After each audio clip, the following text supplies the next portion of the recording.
Dust swirled through the suffocating heat of the livestock pavilion as Silas Vance violently shoved his daughter onto the auction block. Rowena stumbled, her heavy, mud-caked work boots scraping loudly against the splintered pine.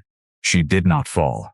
At 6 feet and 5 inches, bearing shoulders broad and dense enough to pull a timber wagon, she rarely fell. A cruel, jagged chorus of laughter erupted from the gathered ranchers and idle townspeople.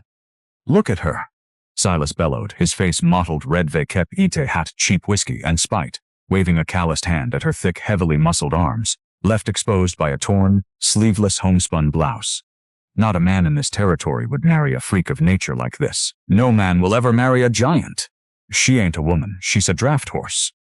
Who will take her off my hands to break rock or dig stumps? Rowena squeezed her eyes shut, her powerful jaw clenching as the humiliation burned through her veins like battery acid. The town square roared with mockery.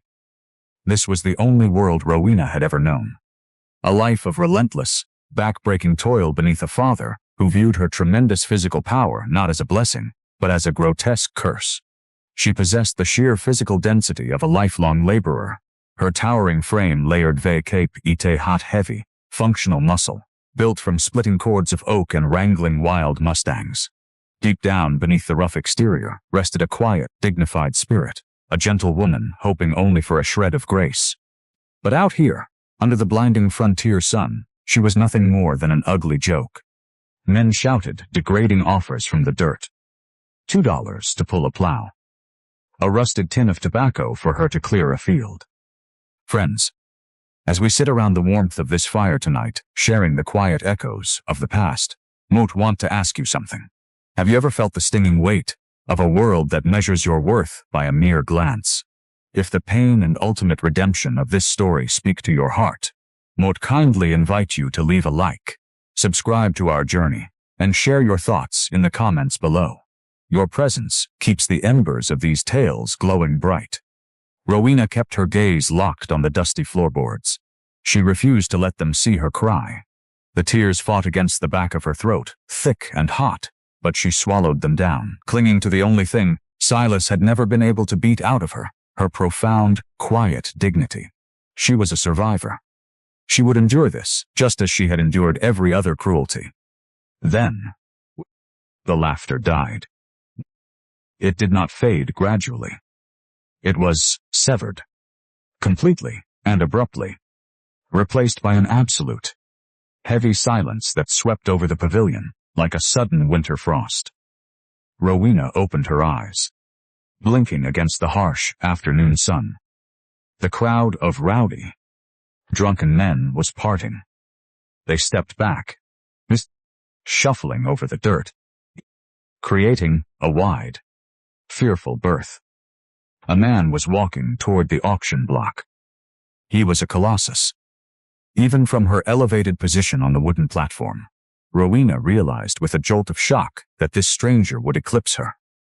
Standing an imposing 6 feet and 8 inches, the man carried a frame built from decades of wrestling the unforgiving high country elements. He was overwhelmingly muscular, a walking mountain of bone and heavy raw power wrapped in weathered denim and thick leather suspenders. His face was hidden beneath a wild, rugged beard and the wide, low-pulled brim of a dusty Stetson. A torn flannel shirt exposed thick, ropey arms corded capita hat, heavy veins, and layered in trail dust. The giant halted exactly 3 paces from the auction block. He did not look at the crowd. He did not look at Silas. He lifted his massive right hand, slowly adjusting the thick leather cuff wrapped around his wrist. A subtle, grounding gesture he would repeat many times in the days to come. "Well now," Silas stammered, his bravado faltering as he shrank beneath the stranger's looming shadow. "You lookin' for a beast of burden, mister?" Mutluklung let her go for $10. "She eats a lot, but she luk pull more than a team of oxen." The mountain man reached to his thick leather belt. He unhooked a heavy, blackened canvas sack. With a single placid, effortless flick of his massive wrist, he tossed it onto the wooden block. The impact sounded like a cannonball, striking the wood. The heavy thud rattled the very planks beneath Rowena's boots. Silas stared at the sack. His trembling fingers reached forward, loosening the coarse drawstrings. His jaw went slack. The sun caught the jagged, unrefined edges of raw gold nuggets, heavy and brilliant. There was enough wealth sitting on those planks to buy Silas's entire ranch 3 times over. There's a mistake here, Silas whispered, his greedy eyes wide. This is a fortune. The giant remained entirely silent. He did not nod. He did not negotiate. His cold, deep-set eyes simply stared down the pathetic man until Silas scrambled backward, clutching the heavy sack to his chest like a starved animal. For the first time, the towering stranger turned his gaze upward. Rowena stood frozen, her massive chest rising and falling with panicked breaths. She looked down into the stranger's eyes, expecting to see the familiar glint of ownership, cruelties, or mockery. Instead, she found an impenetrable stillness, deep, shadowed, and unfathomably calm. Slowly, the man reached up toward her. He did not bark a command. He merely offered his massive, calloused hand, his palm open, waiting. Rowena hesitated, her heart hammering wildly against her ribs. No one had ever offered her a hand. They shoved her, struck her, or threw things at her, slowly. Trembling despite her monumental strength, she placed her large, work-roughened hand inside his. His fingers closed around hers, warm, infinitely strong, and completely gentle. With effortless grace, he guided her down from the elevated block. Her heavy boots hit the dirt, bringing her face to face with the stranger. She had to tilt her chin up to meet his gaze. It was a staggering realization for a woman who had spent her entire life towering over everyone else. The crowd stared in muted shock. The giant ignored them. He reached behind his saddle, untying a heavy, thick woolen blanket. Moving with quiet deliberation, he draped the heavy wool over Rowena's broad shoulders, carefully covering her torn, exposed blouse. The wool smelled of pine needles, wood smoke, and a clean, wild chill. It was the first act of true warmth she had ever experienced. He stepped slightly in front of her, his massive frame creating an impenetrable wall between Rowena and the gawking, whispering townspeople. Shielded from their cruel eyes, Rowena pulled the heavy blanket tighter around her chest, a sudden, unfamiliar sense of safety washing over her battered spirit. He turned, gesturing silently toward his massive draft horse, waiting patiently by the livery rail. Rowena followed. She did not look back at Silas, nor the town that had tormented her. They rode out of the valley as the afternoon sun began to bleed into the horizon, painting the sky in bruises of deep purple and violent red. The stranger rode a massive black gelding, leading a spare, sturdy roan mare that he had gestured for Rowena to mount. As they left the dusty plains behind, the terrain began to change. The gentle rolling hills quickly gave way to the jagged, terrifying teeth of the high country pass. The air grew immediately colder, thinning out, biting at Rowena's face, despite the heavy blanket. The timberline loomed ahead, dark, wild, and completely untamed. For 3 hours, the only sounds were the rhythmic crunch of hooves against the rocky trail, the creak of saddle leather, and the haunting whistle of the mountain wind pushing through the massive pines. Rowena gripped the reins of the roan mare, her knuckles white. She stared at the incredibly broad back of the silent giant riding ahead of her. He had not spoken a single word since stepping into the pavilion. He had not offered a name, a destination, or a purpose. The gold weighed heavily on her mind. He had surrendered a king's ransom for her. Men did not give away fortunes out of the kindness of their hearts. They paid for investments. They paid for property. They paid for things they intended to use. As the shadows of the ancient forest swallowed them whole, and the civilized world vanished completely behind them. A cold, suffocating dread wrapped around Rowena's heart. She was entirely alone in the deepest wilderness, with a man twice as strong as the father who had abused her. She had been bought, traded like livestock, and as the endless, dark woods pressed in around them, Rowena found herself utterly terrified of what this silent mountain giant intended to do with her. The trail narrowed into a jagged ribbon of loose shale and treacherous drops as the high country swallowed them in absolute, frozen darkness. The valley below had long since vanished, replaced by the indifferent silhouettes of ancient pines and jagged granite spires that pierced the starlit sky. The air here was entirely different. It was thin, sharp as cracked glass, biting into Rowena's lungs with every breath.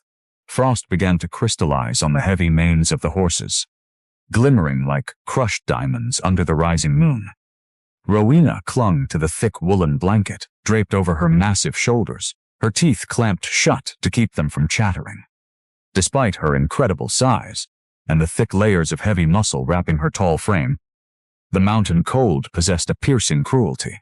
Yet, she did not utter a single complaint. Complaint, in Silas Vance's household, had only ever been met with the sharp end of a riding crop or the back of a heavy hand. She was conditioned to endure, to suffer in absolute silence, absorbing pain like the earth absorbs rain. Ahead of her is the giant road with the immovable posture of a living monolith. He guided his massive black gelding up the treacherous, winding switchbacks without a single glance downward, completely attuned to the dangerous rhythm of the mountain. They had been climbing for hours. Rowena's mind spun vague hot, exhausted, terrified calculations. Why had he brought her to the edge of the world? Was there a logging camp hidden in these peaks? A mining claim that required the brute strength of a freakish, towering woman to break the unforgiving rock? The heavy weight of the gold he had paid hung over her thoughts like an executioner's blade. Suddenly, the black gelding halted. Rowena pulled back on her roaness reins, her massive heart slamming against her ribs. The trail ahead was completely blocked. A colossal deadwood pine, uprooted by a recent storm, lay horizontally across the narrow path, its thick, splintered roots clinging to the cliffside, while its heavy trunk created an impassable barricade. Instinct, carved by years of brutal conditioning, took over.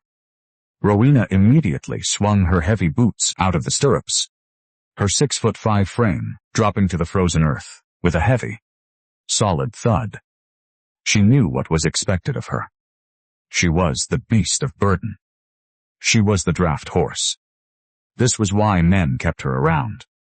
She marched forward, ignoring the stinging cold against her bare arms where her blouse was torn. Approaching the massive log, she planted her heavy boots firmly in the shale, bending her knees and sliding her thick, calloused hands beneath the rough, frozen bark.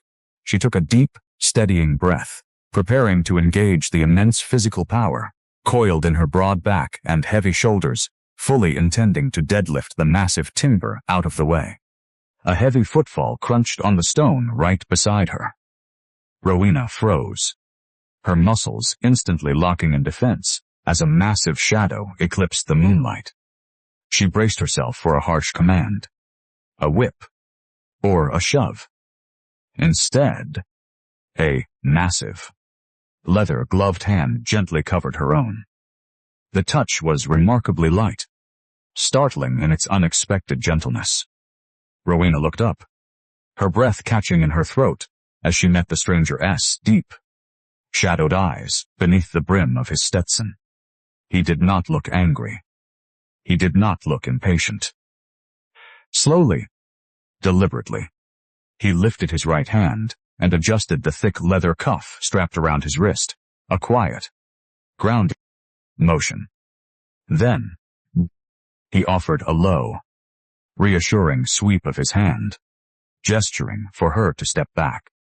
Rowena hesitated, her brow furrowing in deep confusion. She pointed to the massive log, then to her own broad chest, silently asking if she should lift it. The giant slowly shook his head.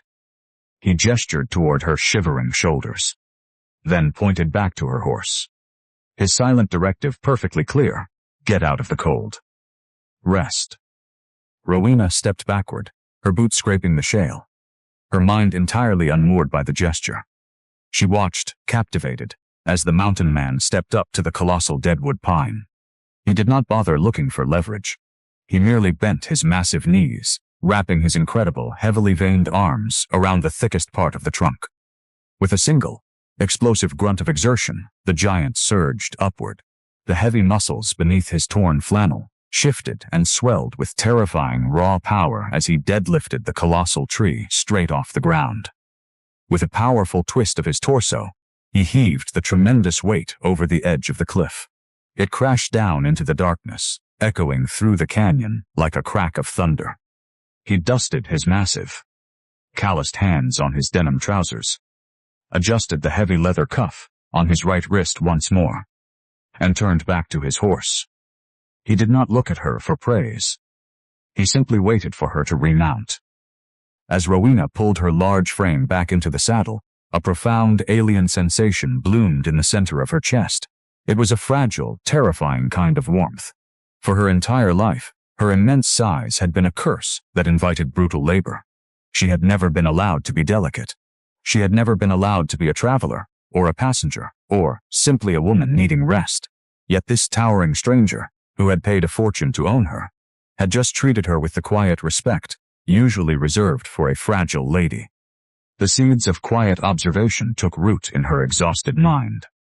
Distrust began to fracture, ever so slightly, replaced by a desperate, cautious curiosity.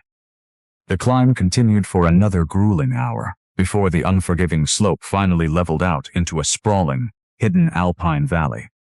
The wind roared across the timberline, a violent, freezing gale that threatened to tear them from their saddles. Through the swirling, blinding flurries of a sudden snow squall, a dark, heavy structure emerged from the gloom. It was a fortress built of massive, unhewn timber logs, tucked tightly against the sheer face of a granite cliff to shield it from the worst of the mountain ant's wrath. It looked ancient, built for a giant, and built to survive the apocalypse. A short distance away stood a sturdy, heavily reinforced barn. The stranger dismounted as they reached the heavy wooden porch of the cabin. He secured the black gelding, then stepped quickly to Rowena's roan. He reached up, offering his massive hands to help her down. It was completely unnecessary. She was more than capable of dismounting herself. But the gesture was so deeply courteous, she found herself accepting his aid, her heavy boots touching down softly on the snow-dusted planks. He pushed open the heavy oak door of the cabin, ushering her inside to escape the violent wind. The interior was pitch black and possessed the deep, biting cold of a home left empty for days. Rowena stood awkwardly near the doorway, pulling the heavy wool blanket tightly around her massive frame, her large eyes adjusting to the darkness. She listened to the heavy, confident footsteps of the giant moving through the pitch blackness. A match flared, painting his rugged, bearded face in a warm, flickering amber glow as he touched the flame to a kerosene lantern on the heavy dining table. The cabin sprang into view. It was immaculately clean, though entirely devoid of softness. The furniture was massive, built from heavy, raw timber to accommodate a man of his incredible size. Heavy iron pots hung near a massive stone hearth. Furs were draped over thick wooden chairs. The mountain man immediately moved to the hearth. Kneeling, he stacked kindling and split oak with quiet efficiency, striking flint until a small, cheerful fire blossomed into a roaring blaze. The sudden glorious warmth washed over the room, wrapping around Rowena's frozen, aching bones like a physical embrace. He stood, his towering frame filling the room, and stepped toward a sturdy wooden chair positioned closest to the radiating heat of the fire. He pulled it out, turning to Rowena, and gestured gently toward the seat. Rowena moved forward, her heavy steps hesitant, and sat down. The heat of the fire seeped into her heavy muscles, drawing out a long, shuddering sigh of absolute relief that she could not suppress.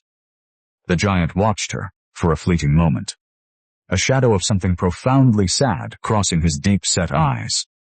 He turned away, moving to a heavy wooden cupboard. He produced a large tin canteen and a wrapped parcel of cured meat and hardtack, placing them softly on the table within her reach. Rowena stared at the food, her stomach clenching vague capite hot violent hunger. But she did not reach for it. She watched him. She waited for the trap to spring. She waited for him to demand his payment. She waited for the gold he had spent to require a return on investment. Instead, the stranger walked over to a heavy wooden chest near the far wall. He opened it, retrieving a thick, heavy canvas bedroll. Rowena's pulse spiked. She gripped the edges of the heavy blanket, her massive shoulders tensing, preparing herself for whatever brutal reality the night held. The giant hoisted the heavy bedroll onto his broad shoulder. He walked toward the front door of the cabin. He stopped, looking back at her shivering, towering form huddled by the fire. He offered a single, slow nod of his head, a silent bid of good night. Then, he stepped out into the howling, freezing mountain wind, pulling the heavy oak door shut behind him. A heavy, iron latch clicked firmly into place from the outside. Rowena jumped up, her heavy boots pounding against the floorboards as she rushed to the window. Through the frosted glass, illuminated only by the pale moonlight, she watched the massive, towering stranger wade through the rising snowdrifts. He walked straight into the freezing, unheated barn, disappearing into the dark structure with the animals. She stood utterly paralyzed by the warmth of the roaring fire, staring out into the brutal, freezing night. He had surrendered his home, his fire, and his food to a woman he had purchased, choosing instead to sleep in the freezing dirt of a barn. Rowena pressed her thick, calloused palm against the cold glass of the window, a tremor of utter bewilderment shaking her massive frame as she realized the true depth of the terrifying, silent boundary he had just drawn between them. Dawn broke over the high country, not with a gentle warmth, but with the cold, piercing brilliance of shattered ice. The pale morning sun crept through the frosted window panes of the heavy timber cabin, casting long, fractured shadows across the rough-hewn floorboards. Rowena jolted awake, her massive chest heaving, a sudden, violent spike of panic seizing her throat. She had not slept in the heavy timber bed tucked into the corner of the room. She had not dared. Instead, she had spent the night curled on the braided rug directly before the stone hearth, the thick woolen blanket Gideon had given her pulled tightly over her broad shoulders. The fire had long since died down to a glowing bed of crimson embers, radiating a steady, comforting heat that she had never experienced in the drafty, miserable lean-to her father had forced her to inhabit. She scrambled to her feet, her heavy boots shifting against the floorboards. She had slept past dawn. In Silas Vance's world, sleeping past the sunrise was an unforgivable sin, a failure that guaranteed a bruised rib or a day without rations. Her mind spun wildly, calculating the terrifying debt of the gold Gideon had paid. She was a massive, unmarriageable burden. If she did not immediately prove her immense physical worth to this towering stranger, he would surely realize his mistake. He would see her as useless. He would punish her. She folded the heavy wool blanket with trembling, massive hands, setting it carefully on the wooden chair to protect it from the dirt of her torn, sleeveless homespun blouse. Pushing open the heavy oak door, she braced herself against the biting, thin mountain air and stepped out onto the frozen earth. The sprawling alpine valley was breathtaking, hemmed in by jagged snow-capped granite spires that scraped the pale blue sky. But Rowena did not look at the view. Her desperate eyes scanned the perimeter of the cabin until she found it. A colossal pile of unsplit, frozen oak rounds stacked near the edge of the tree line, sitting beside a massive, double-bitted splitting axe driven deep into a chopping block. She marched toward the woodpile. There is a tragic, quiet irony in the way cruelty shapes a human soul. A whipped dog does not rest when the heavy chain is finally cut. It paces the boundaries of an invisible cage, terrified of the phantom master's shadow. Rowena knew only one way to survive, only one way to justify the space her towering, 6'5" frame occupied in the world. She had to labor. She had to bleed. She had to bear the crushing weight of the world on her heavy, muscular shoulders so that others would not have to. She gripped the thick hickory handle of the heavy iron axe, pulling it free from the block with a single, effortless jerk. She rolled a massive round of frozen oak onto the block. She planted her heavy boots wide, finding her center of gravity in the slippery shale. Taking a sharp, freezing breath into her lungs, she swung. The heavy iron blade arced through the crisp mountain air with terrifying, practiced velocity. It struck the frozen oak with the deafening crack of a rifle shot, cleaving the massive log perfectly in two. The heavy halves tumbled to the dirt. Rowena did not pause. She hoisted another round. She swung again. And again. Her immense, heavily muscled arms, layered with thick, functional power, worked like the pistons of a runaway locomotive. Sweat beaded on her forehead, freezing almost instantly in the frigid air. But the frantic exertion ignited a furnace of heat within her broad chest. Wood chips sprayed across the frost-covered ground in violent bursts. She chopped with the desperation of a woman fighting for her very life, her raw power devastating the massive logs with an efficiency that would have shamed a crew of seasoned lumberjacks. The heavy barn doors groaned open. Rowena's powerful back tensed, but she did not stop her swing. She heard the heavy, rhythmic crunch of Gideon's boots moving through the snow. Her heart battered against her ribs. He was coming to inspect her work. He was coming to shout commands. The towering mountain man stopped 10 paces away. He stood perfectly still, his 6'8" frame casting a massive, immovable shadow over the snow. He wore the same heavy, weathered denim and torn sleeveless flannel, entirely unaffected by the biting frost. Rowena swung harder, the iron axe singing a deadly, desperate tune. "Look at my strength," her frantic mind pleaded in the silence. "See my worth. Do not strike me. Mort can earn my keep." Gideon did not shout. He did not issue a command. Slowly, deliberately, he reached up the captivity hat, his massive left hand, and adjusted the thick leather cuff strapped around his right wrist. A quiet, grounding motion that signaled a shift in his immense stillness.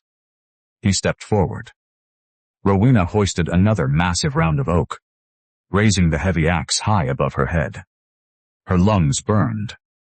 Her heavy shoulders coiled tightly. Gideon stepped directly into the path of the falling blade. Short, jagged panic seized her. She wrenched her heavy wrists. She twisted her broad torso.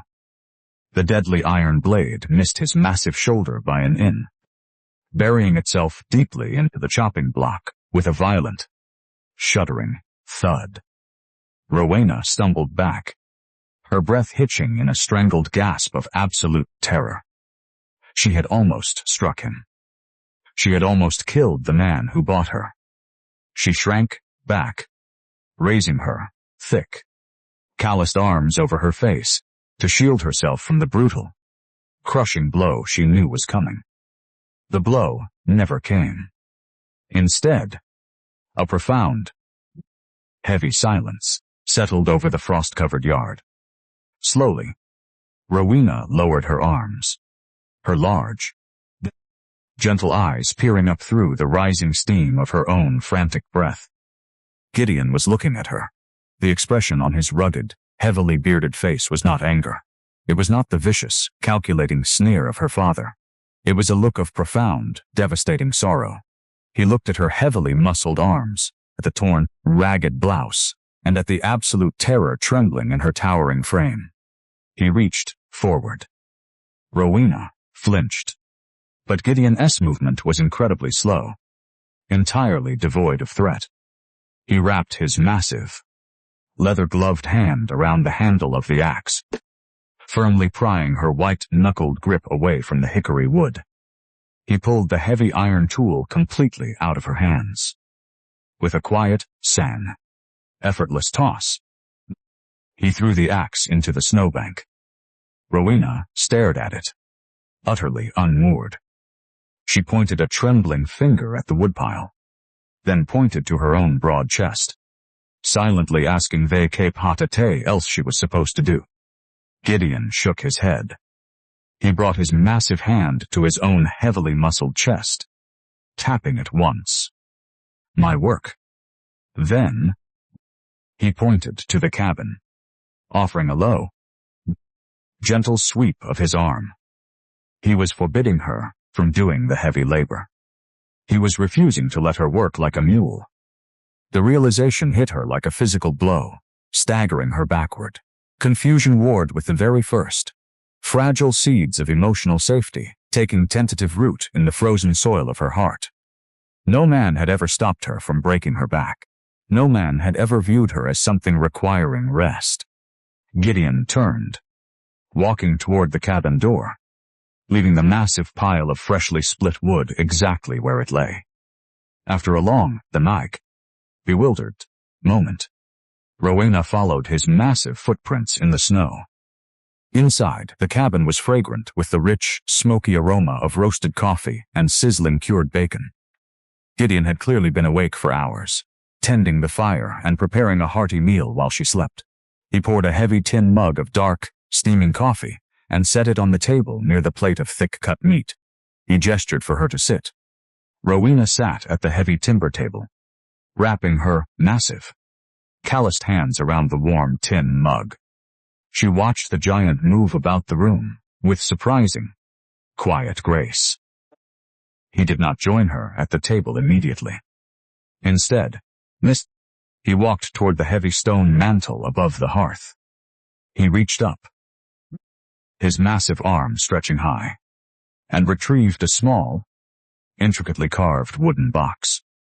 The box was a masterpiece of delicate craftsmanship, carved from polished cherry wood and inlaid with pale, shimmering mother of pearl. It looked entirely out of place in the rugged, heavy hands of the giant. Yet he held it with an agonizing, almost sacred reverence. He walked slowly back to the table. He stood beside her chair, looking down at the beautiful object in his hands for a long, heavy moment. His broad shoulders seemed to carry an invisible, crushing weight.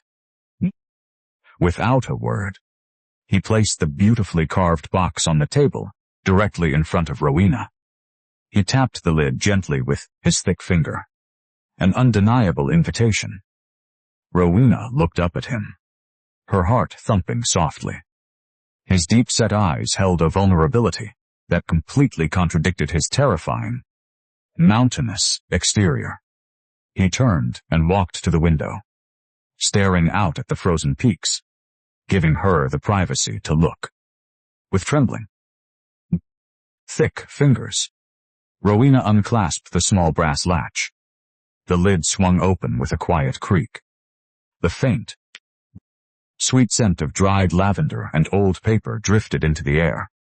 Inside rested a delicate silver hair comb, a beautifully embroidered lace handkerchief, and a small, faded tintype photograph turned face down. They were the items of a woman who had been loved, a woman who had been cherished.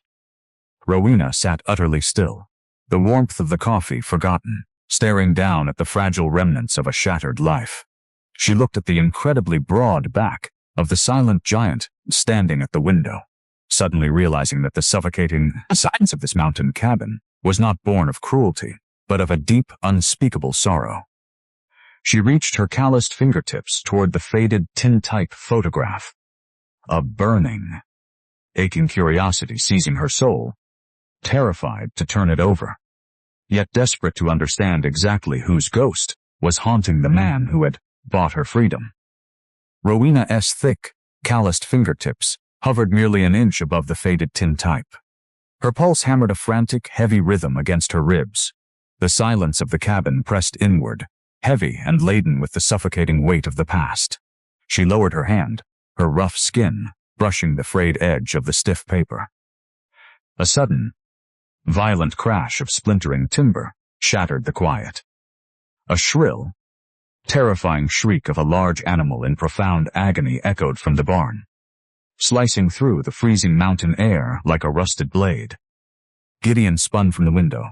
He crossed the room in two massive ground-eating strides.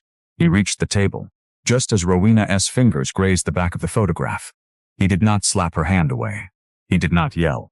He simply placed his large leather-gloved palm, gently but firmly over hers, stopping her movement completely. His deep-set eyes met hers. They carried an intense, silent urgency, completely devoid of anger, merely protecting a deeply guarded sanctuary. He slowly slid the beautifully carved lid of the cherry wood box shut, the small brass latch clicking softly into place. He immediately turned, pointing a thick finger toward the heavy oak door. Rowena understood. She pushed away from the table, her heavy boots pounding against the floorboards as they both rushed out into the biting frost. They burst through the heavy barn doors together. The air inside was thick with the scent of old hay, sweet molasses, and the sharp, metallic copper tang of fresh blood. In the furthest stall, a massive gray pack mule was thrashing wildly in a state of absolute blind panic. A heavy, rusted iron ring attached to an old timber partition had completely snapped under the animal's weight. The fracture had driven a jagged, vicious splinter of rusted iron and shattered oak deep into the thick, muscular hind quarter of the beast. The mule kicked with blind, bone-shattering force. Its heavy iron shoes slammed against the stall walls, splintering the thick pine boards. It was a terrifying display of raw, uncontrolled power. A single strike from those hooves would kill a man instantly. Gideon threw off his heavy coat, exposing his overwhelmingly muscular arms beneath the torn flannel. He approached the stall slowly, his deep voice vibrating in his massive chest, emitting a low, continuous rumbling hum meant to soothe the frantic animal. It did not work. The pain was far too great. The giant stood at the edge of the stall, his heavily bearded face grim. To save the animal, the iron had to be cracked and the torn muscle stitched. But he could not perform the delicate, agonizing surgery while simultaneously restraining the immense, thrashing weight of the terrified beast. In the valley, a rancher would have simply drawn a revolver and ended the inconvenience with a single bullet. Here, Gideon prepared to risk his own life, stepping into the deadly arc of the hooves. Rowena watched from the doorway, her large chest heaving. She looked at the frantic animal, then at the towering, silent man who had surrendered his fire and his bed for her. Instinct took over. Not the broken, fearful instinct of a beaten draft horse, but the fiercely protective instinct of a woman who finally realized her own undeniable strength. She did not wait for a command. She stripped the heavy woolen blanket from her broad shoulders, tossing it over a nearby barrel. Gideon turned his head as she approached. He raised a massive hand, his eyes widening slightly. A clear, silent warning for her to stay back from the deadly hooves. Rowena did not stop.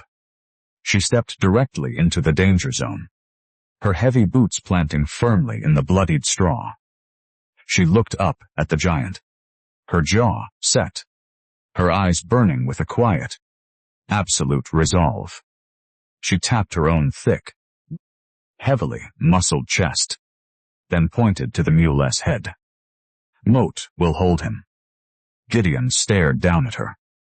He read the unwavering determination in her gaze. He did not see a fragile woman, needing protection from the work. He saw an equal. He gave a single, sharp nod. They moved together, stepping into the stall with a silent, beautifully synchronized rhythm. Rowena moved to the front of the mule. As the beast reared back, preparing to thrash again, she lunged. She wrapped her massive, towering 6'5" frame around the animal's thick neck. She locked her heavily veined arms in a vice grip of pure, unadulterated physical power, pulling the animal's heavy head tightly against her broad chest. The mule surged forward.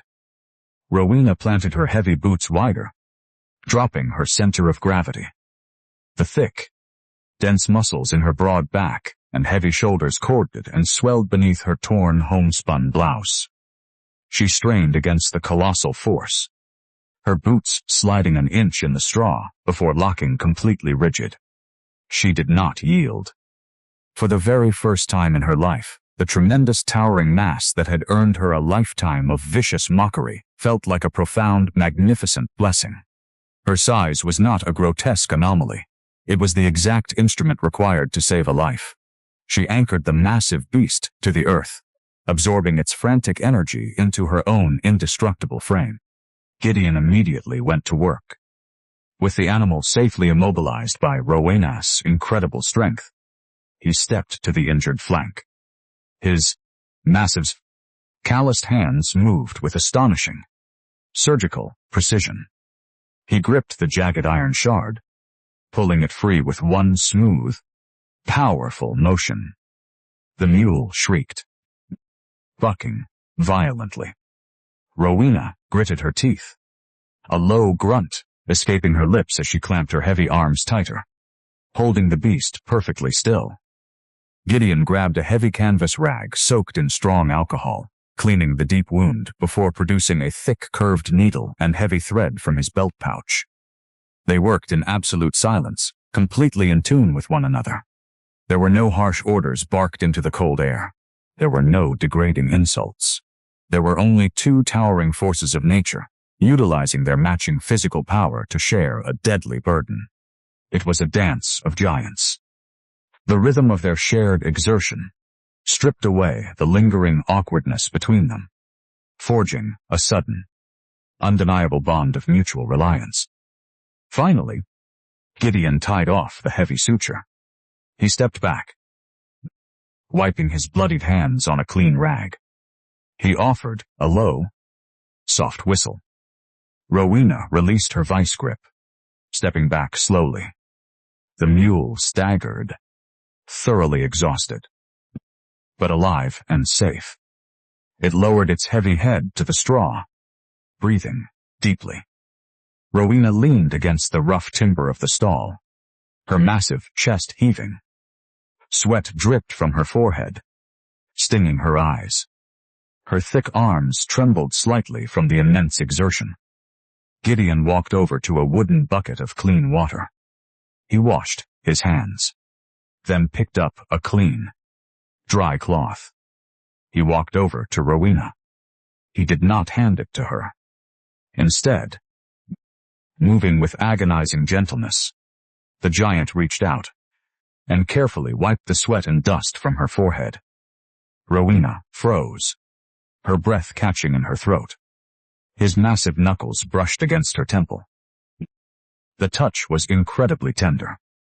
She looked up into his deep-set eyes, finding a quiet, profound admiration shining in the shadowed depths.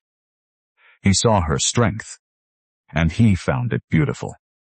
A sudden, jarring sound shattered the fragile intimacy of the barn. It was the sharp, unmistakable crack of an iron horseshoe striking bare rock outside. Gideon's hand dropped. His towering posture instantly shifted from gentle reliance back to an immovable, terrifying stoicism. He turned toward the barn doors, his massive shoulders tensing beneath his flannel shirt. Rowena followed him out into the biting frost, down the treacherous, winding trail that led back toward the valley. A lone rider had emerged from the thick timberline.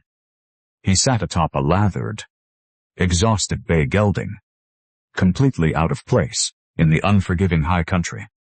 He wore the dusty brown coat of a valley deputy.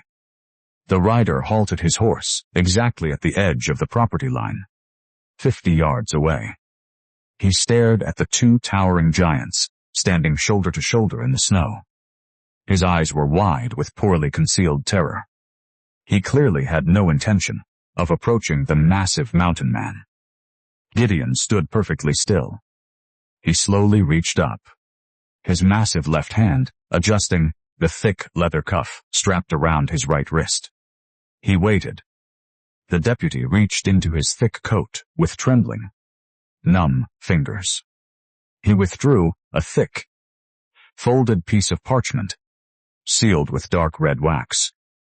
With a frantic, jerky motion, he tossed the letter into the deep snowbank at the edge of the trail. The wind howled through the granite spires, carrying the deputy's terrified, cracking voice across the frozen divide. Silas Vance claims the gold was stolen, the rider shouted, his horse dancing nervously on the shale. He claims the transaction was forced. He claims his property was stolen. Rowena felt the blood drain entirely from her face. Her broad shoulders slumped as the familiar, suffocating dread clawed its way back into her throat. The deputy yanked hard on his reins, turning his horse back toward the treacherous descent. He wants her back. The rider screamed over his shoulder as he spurred his horse into a desperate gallop. He gives you 3 days to return her, or he rides up this mountain with 20 armed men to take her back. The rider vanished into the dark timberline, leaving the heavy, suffocating silence of the mountain in his wake. Rowena stared at the white snowbank, her heart shattering as she looked at Moth, the dark red wax resting like a drop of fresh blood on the pristine snow. A terrifying reminder that her father's cruelty was an inescapable shadow.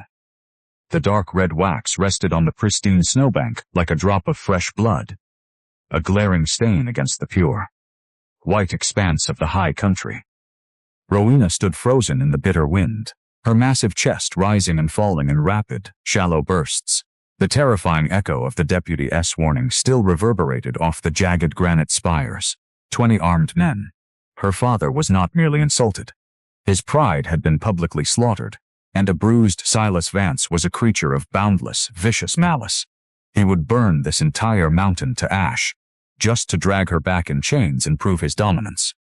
She turned her large, terrified eyes toward the giant standing beside her. Gideon did not look toward the valley. He did not watch the trail where the deputy had vanished. His towering, 6'8" frame remained perfectly still, a solitary monument of heavy muscle and bone anchored against the freezing gale. Slowly, deliberately, he stepped forward. His heavy boots crunched through the frosted shale. He reached the snowbank, bending his massive knees to pluck the folded parchment from the drift. He did not break the wax seal. He did not unfold the thick paper to read the terrifying threats penned inside. He simply crushed it. His massive, leather-gloved fist closed around the parchment, the thick muscles in his forearm cording as he squeezed the paper into a tight, unrecognizable ball of trash. With a careless flick of his thick wrist, he tossed the crumpled threat over the edge of the cliff. The violent mountain wind caught it immediately, ripping it away into the bottomless gorge below. He raised his left hand, adjusting the thick leather cuff strapped around his right wrist. A grounding, rhythmic gesture that signaled the end of the matter. He turned his deep-set eyes back to Rowena, offering a subtle nod toward the cabin. Rowena could not move. The panic paralyzed her heavy limbs. She shook her head, her thick, calloused fingers gripping the torn fabric of her homespun blouse. She pointed frantically down the treacherous trail, then pointed to her own broad chest, her meaning undeniably clear. Send me back. You must send me back. They will kill you. Gideon's brow furrowed, a dark, heavy shadow passing over his stoic features.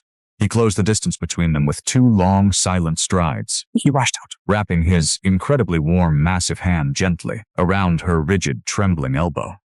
The touch was an anchor in the storm of her panic. He pulled her gently but with an immovable, undeniable force away from the cliff's edge, guiding her back toward the heavy oak door of the cabin. Inside, the sudden, glorious heat of the roaring stone hearth washed over them, but it did not thaw the terror-freezing Rowena's blood. Gideon walked straight to the cast-iron stove. He poured a fresh, steaming mug of dark coffee, walking back to where Rowena stood awkwardly in the center of the room. He pressed the warm tin into her massive, trembling hands. "They will come," Rowena whispered. The sound of her own voice startled her. It was a deep, resonant rumble, raspy, and completely unused to speaking outside of murmured apologies or quiet acknowledgments of brutal commands. Gideon stopped. He looked at her, his deep-set eyes widening slightly at the sound of her voice. "My father," she breathed, the words catching painfully in her throat as she stared down into the black coffee. "He is a cruel, unrelenting man. He will not let the humiliation stand. He will bring an army up this pass to take the gold back, and he will hang you from your own barn beams to do it." She looked up, meeting his unwavering gaze, her large eyes shining with unshed tears. "You must surrender me. Moat am not worth your life. Moat am not worth the gold. Moat am a draft horse.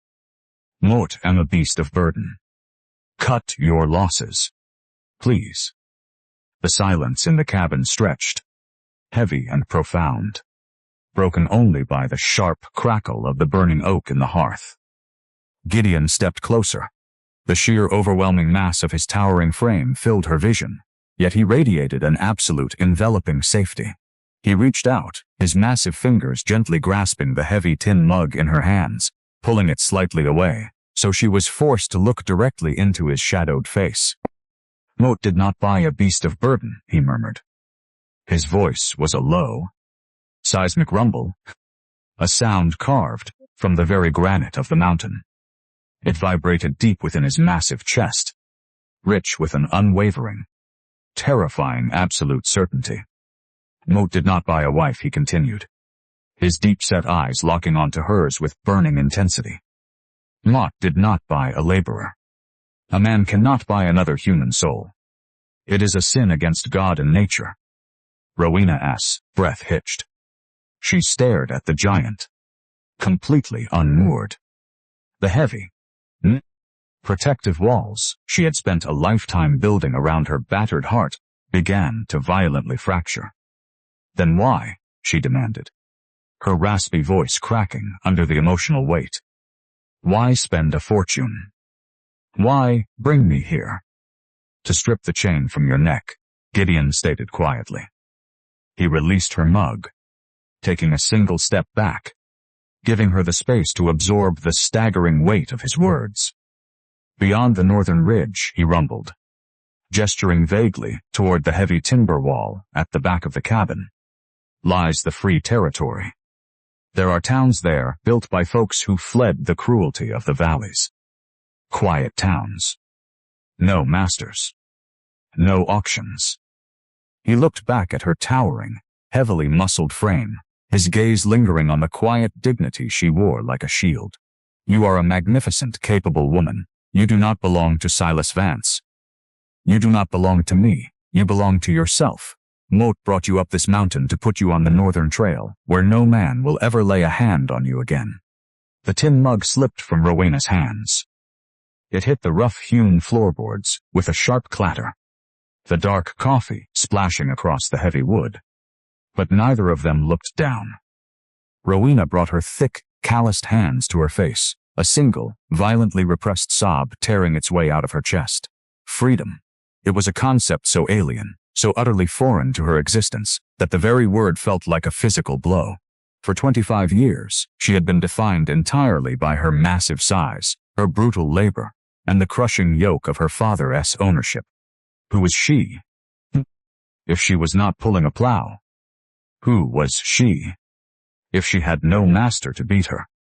The profound, staggering gratitude crashed into her soul with the force of a tidal wave. But riding closely in its wake was a sudden, terrifying realization of immense emptiness. She was completely untethered. She was entirely alone in the universe. Gideon watched the silent tears track through the dust on her rugged, beautiful face. He did not step forward to comfort her. He understood the sanctity of this grief. He understood that she needed to mourn the life she had lost before she could embrace the terrifying expanse of the life she had just gained. After a long, breathless moment, Rowena wiped her face with the back of her heavy wrist. She stood taller, her towering 6'5" frame straightening as she drew a deep, shuddering breath of the pine-scented air. She looked at the silent mountain man, her heart swelling with an adoration she had absolutely no right to harbor. "When do not leave?" she whispered. Gideon turned toward the frosted windowpane. "The pass is treacherous. You must cross the notch before the deep winter sets in. Tomorrow morning, at first light, you take the roan mare. You ride north." Rowena nodded slowly. A hollow, agonizing ache blooming in the center of her chest at the thought of leaving the only sanctuary she had ever known. Tomorrow. And she had one single night of peace before she rode into the terrifying unknown.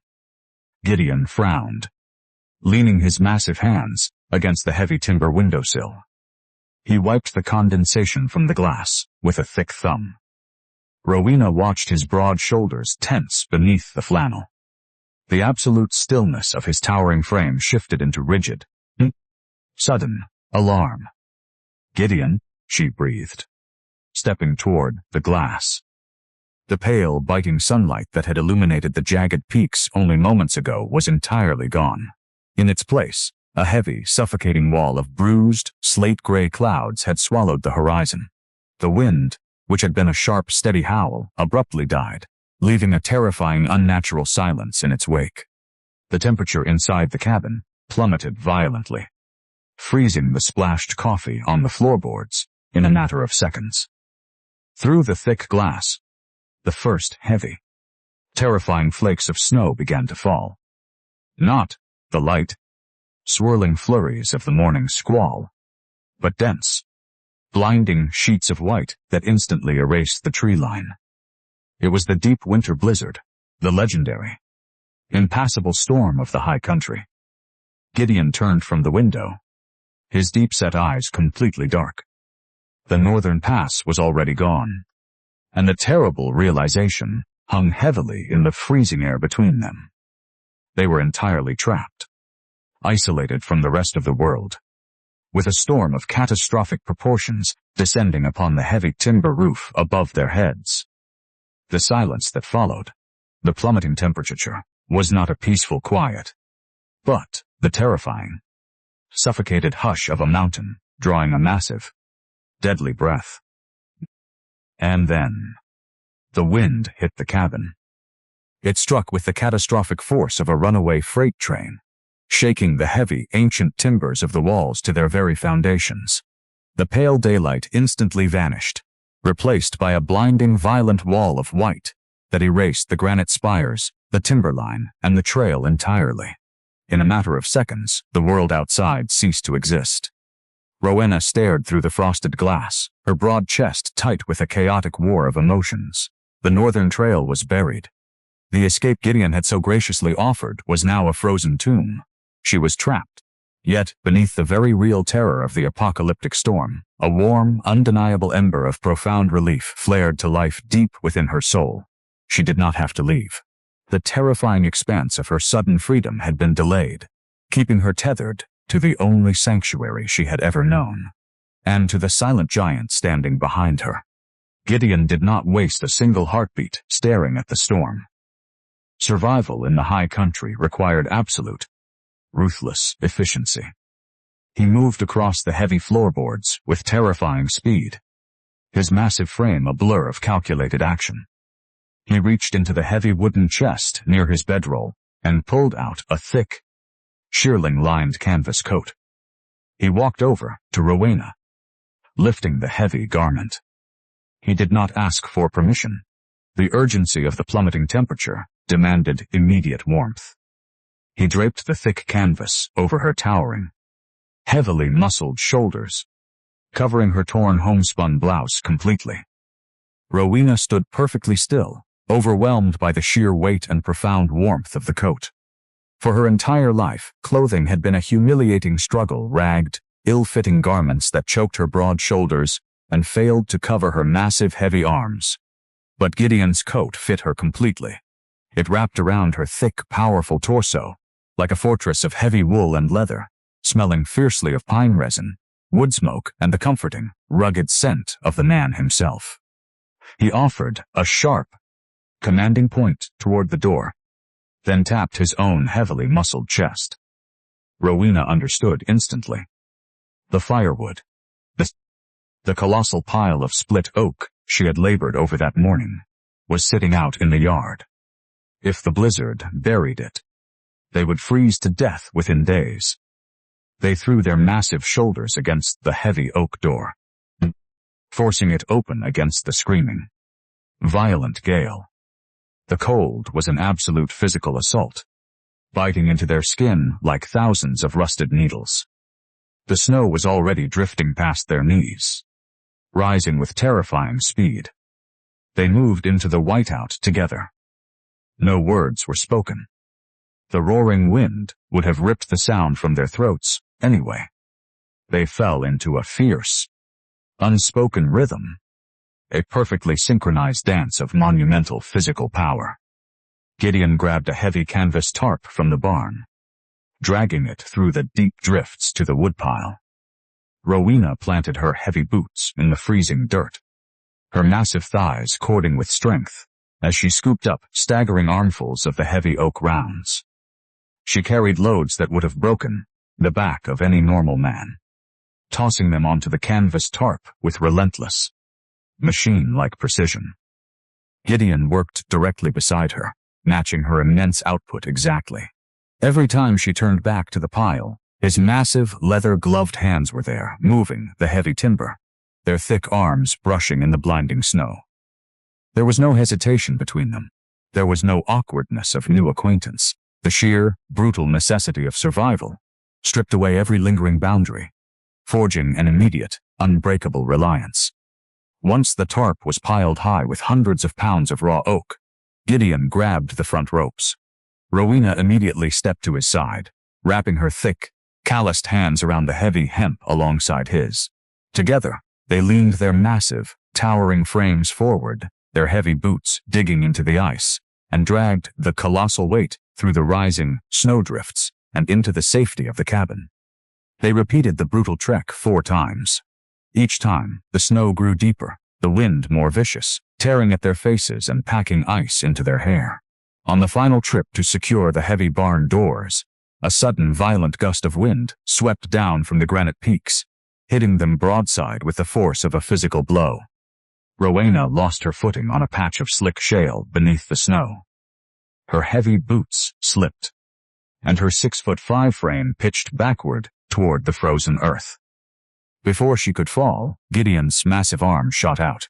His thick, powerful hand locked around her thick bicep with an iron grip, arresting her fall instantly. He pulled her forward, his immense strength anchoring her against the raging storm. She crashed heavily against his broad, solid chest, her large hands gripping the thick muscles of his forearms just to stay upright. For a fraction of a second, in the middle of the screaming whiteout, time stopped. Rowena looked up. Gideon's deep-set eyes were locked intensely onto hers. His heavy chest heaved with exertion beneath her hands. He did not pull away. He held her firmly against the storm. A silent, unshakable vow that as long as he stood, she would never fall. A profound, staggering wave of emotional dependence crashed over her. She had spent a lifetime holding up the world, carrying the crushing burdens of cruel men, expecting nothing but violence in return. Now, looking up at this stoic, wild protector, she realized with a terrifying clarity that she trusted him completely. She trusted him with her safety. She trusted him with her dignity. She trusted him with her life. Gideon released her arm slowly, his thick fingers lingering for just a moment against the heavy canvas of her coat. before turning to slide the massive iron latch of the barn into place. They fought their way back into the cabin, slamming the heavy oak door shut against the howling gale. Gideon immediately dropped a massive timber crossbar into the iron brackets, sealing them inside. The immediate silence of the cabin was jarring, though the walls still shuddered violently under the assault. Rowena leaned against the heavy door, her massive chest rising and falling, completely breathless. She unbuttoned the thick canvas coat, letting it fall open to release the immense heat radiating from her broad, heavily muscled torso. Gideon stood by the hearth, wiping the melting snow from his rugged, heavily bearded face with a thick towel. He tossed a dry cloth across the room. Rowena caught it effortlessly in her large hand. She dried her face and hair, watching him quietly from across the room. He moved to the stove, stoking the fire and placing a heavy iron kettle over the hottest part of the iron. The physical proximity in the small sealed cabin felt entirely different now. The vast, terrifying emptiness of the mountain had been locked outside. In here, surrounded by the towering stacks of firewood they had built together, an incredible domestic warmth began to bloom. They spent the next few hours winterizing the interior. They worked side by side, entirely comfortable in each other's massive presence. Gideon handed her heavy iron nails. Rowena drove them deep into the timber framing around the windows with a heavy hammer, securing thick animal furs to block the freezing drafts. They moved around each other with the fluid grace of two halves of a whole, entirely reliant on the other, to seal their fortress against the descending death outside. As evening fell, the storm intensified, transforming from a blizzard into a catastrophic weather event. The wind no longer howled, it shrieked like a wounded leviathan. A continuous, deafening roar that vibrated the floorboards beneath their boots. Gideon lit the kerosene lanterns, casting a warm, flickering amber glow over the rough-hewn room.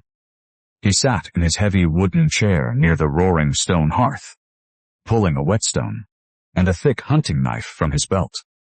Rowena sat cross-legged on the thick braided rug, just a few feet away, entirely at peace. The awkwardness, the fear, and the deeply ingrained terror of her past had been entirely burned away by the shared exertion of the day. She watched the rhythmic, hypnotic motion of Gideon's massive hands sliding the steel against the stone. He paused, looking down at her. The harsh, protective stoicism that usually hardened his rugged features had softened completely. The shadowed depths of his eyes held a quiet, lingering warmth, a blossoming, unspoken reluctance to ever let the spring thaw arrive. He looked at her not as a guest, not as a rescue, and certainly not as a burden. He looked at her as if she were exactly where she belonged. Rowena's heart ached with a beautiful, heavy longing. She wanted to stay in this cabin, surrounded by the screaming storm, for the rest of her life. Suddenly, a deep, visceral shudder ripped through the cabin floor. It was not the wind. It was a heavy, terrifying vibration that originated from far above them. Gideon froze, the heavy hunting knife hovering over the whetstone. He slowly tilted his head upward, his deep-set eyes locking onto the heavy timber ceiling. Rowena scrambled to her feet, her towering frame suddenly tense. "What is it?" she breathed, the raspy rumble of her voice barely cutting through the noise of the storm. "The snow load," Gideon murmured, his deep voice tight with rising alarm. "It's falling too fast." The wait. A deafening, catastrophic sound echoed through the small space, cutting him off. It sounded exactly like the violent blast of a cannon. A thick shower of sawdust and dried bark rained down from the ceiling directly onto the braided rug. Rowena looked up in absolute horror. Running directly across the center of the ceiling, bearing the immense, crushing weight of the entire roof, the massive, foot-thick central oak support beam was violently splintering. A jagged, terrifying fracture tearing right through the solid wood. The cannon blast of the fracturing beam still echoed in the small cabin when a second, more violent rupture tore through the heavy timber. Another jagged fault line split the dense oak directly above their heads.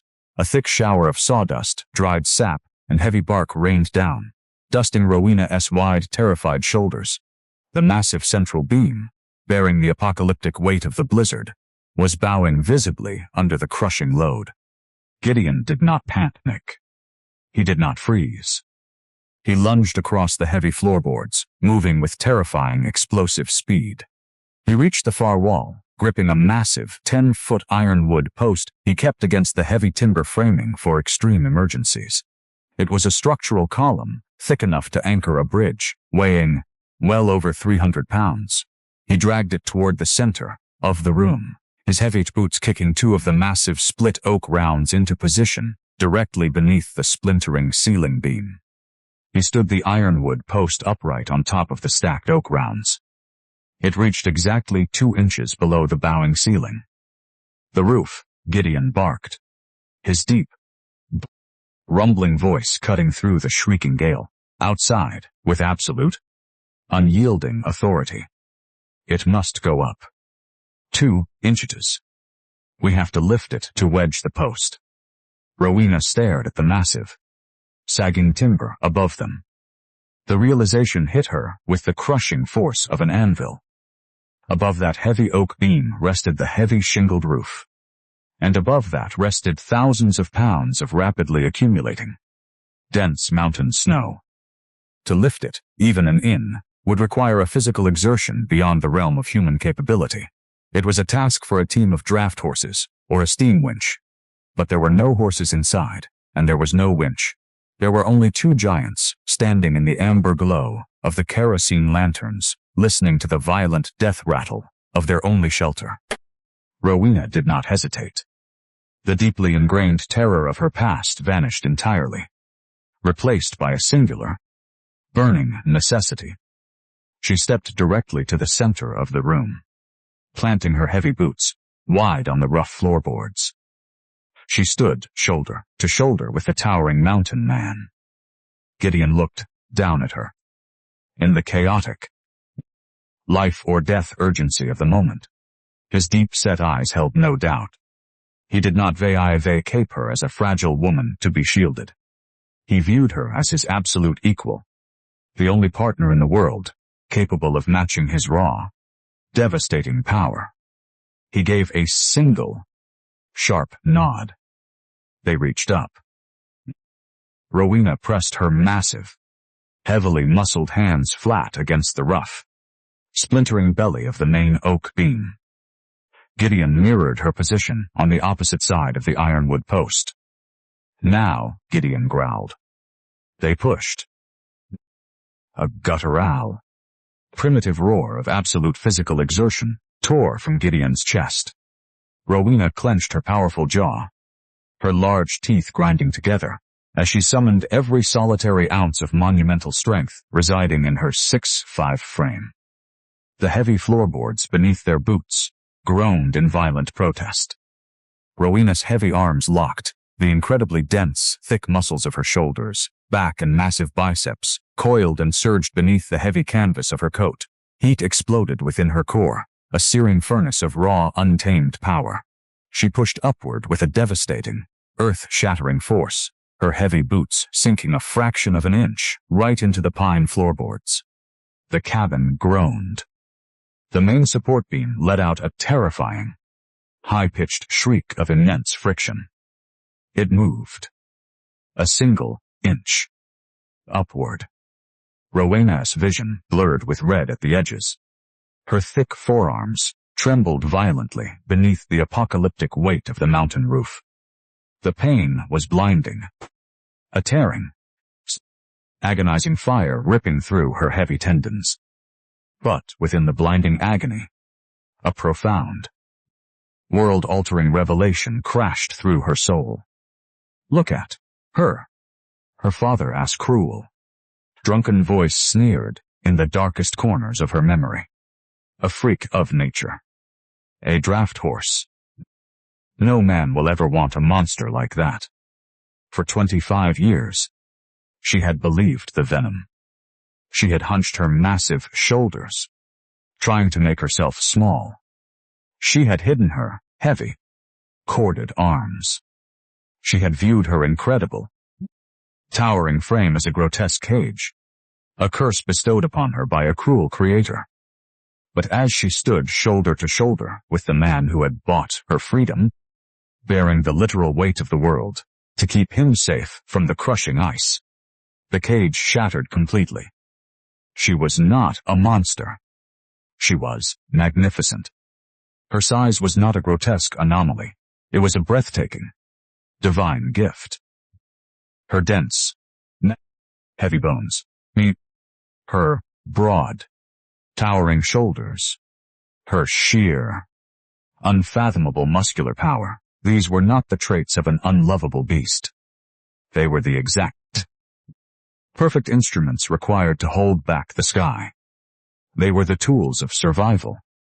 If she had been the delicate, fragile woman her father had always demanded, they would both be dead within the minute, crushed beneath tons of freezing timber. But she was Rowena. She was a giant. And in this desperate, beautiful moment of shared burden, she realized she was exactly, perfectly enough. Rowena, Gideon bellowed, his voice straining under the immense pressure. Push! She did not merely push. She surged, embracing the absolute totality of her immense strength. She let out a fierce, resonant cry of defiance. She drove her heavy boots downward and thrust her massive arms upward, completely unleashing the raw, devastating physical power she had suppressed her entire life. The massive oak beam cracked loudly and rose the final, crucial inch. With blinding speed, Gideon ripped one of his massive hands away from the ceiling, trusting Rowena's incredible strength to bear the catastrophic, shifting load for a fraction of a second. He kicked the heavy ironwood post violently with his heavy boot. The 300-pound timber slid smoothly across the oak round, wedging itself perfectly, directly beneath the fracture. Drop, Gideon commanded.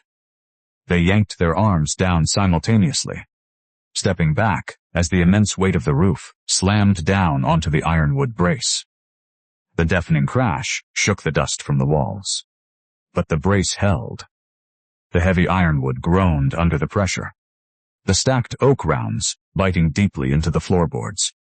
But the massive splintering fault in the ceiling ceased to widen. The cabin was secure. Rowena staggered backward, her heavy boots scraping the floorboards.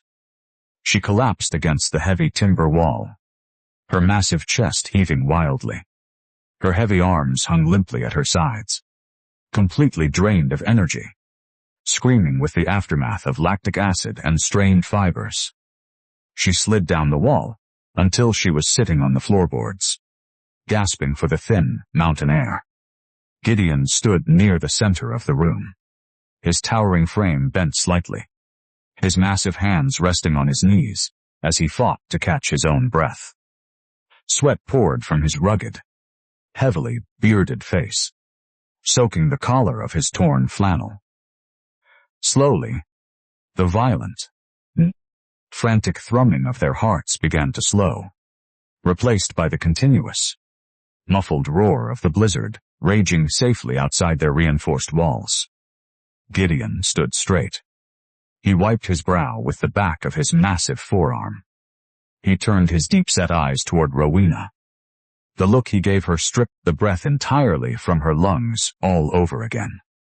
There was no fear in his gaze. There was no intimidation. There was only absolute staggering awe. He looked at her heavily muscled frame, taking in the sheer undeniable power radiating from her towering form, and he looked at her as if she were a goddess carved from the very granite of the mountain. He saw her exact truth. He saw her undeniable beauty. He crossed the room, his heavy boots quiet on the floorboards. He knelt directly in front of her. He reached out, his massive leather-gloved hands incredibly gentle. He took her large, trembling, calloused hand in his. He did not say a word. He simply pressed her rough knuckles briefly, reverently. To his heavy brow, a silent, sacred vow of profound gratitude and absolute, unwavering respect. Rowena's heart swelled until she thought it might shatter her ribs. A warm, beautiful tear tracked silently down her dust-covered cheek. She had never known such profound emotional safety. She had never known a man could look at her immense, wild strength and find it worthy of devotion. Gideon lowered her hand gently. He pushed himself up, standing to his full, towering 6'8" height. He took a slow, deep breath, dull, reaching his left hand over to his right wrist. His thick fingers grasped the heavy leather cuff, preparing to perform his quiet, grounding ritual. He never completed the motion. His massive hand suddenly dropped, hanging lifelessly at his side. Rowena watched in stark confusion as the deep, healthy color drained instantly from his rugged face, leaving him the terrifying, ashen color of dead slate. A sudden, violent sheen of cold sweat erupted across his forehead. "Gideon," she breathed, scrambling awkwardly to her knees. The mountain man did not answer. His deep-set eyes widened, staring blankly past her toward the wall. His massive chest hitched, a sharp, ragged gasp tearing from his throat. He reached his left hand toward his lower ribs, gripping his thick flannel shirt in a sudden, blinding agony. Before Rowena could stand, the invincible, immovable giant swayed violently on his feet. His eyes rolled back, his massive knees buckling beneath him. The sheer, unfathomable mass of his 6'8" frame crashed to the floorboards with the heavy, terrifying finality of a felled timber, shaking the entire cabin. He lay entirely motionless on the braided rug, his chest barely rising. Rowena threw herself across the floor, screaming his name into the sudden, terrifying silence of the room.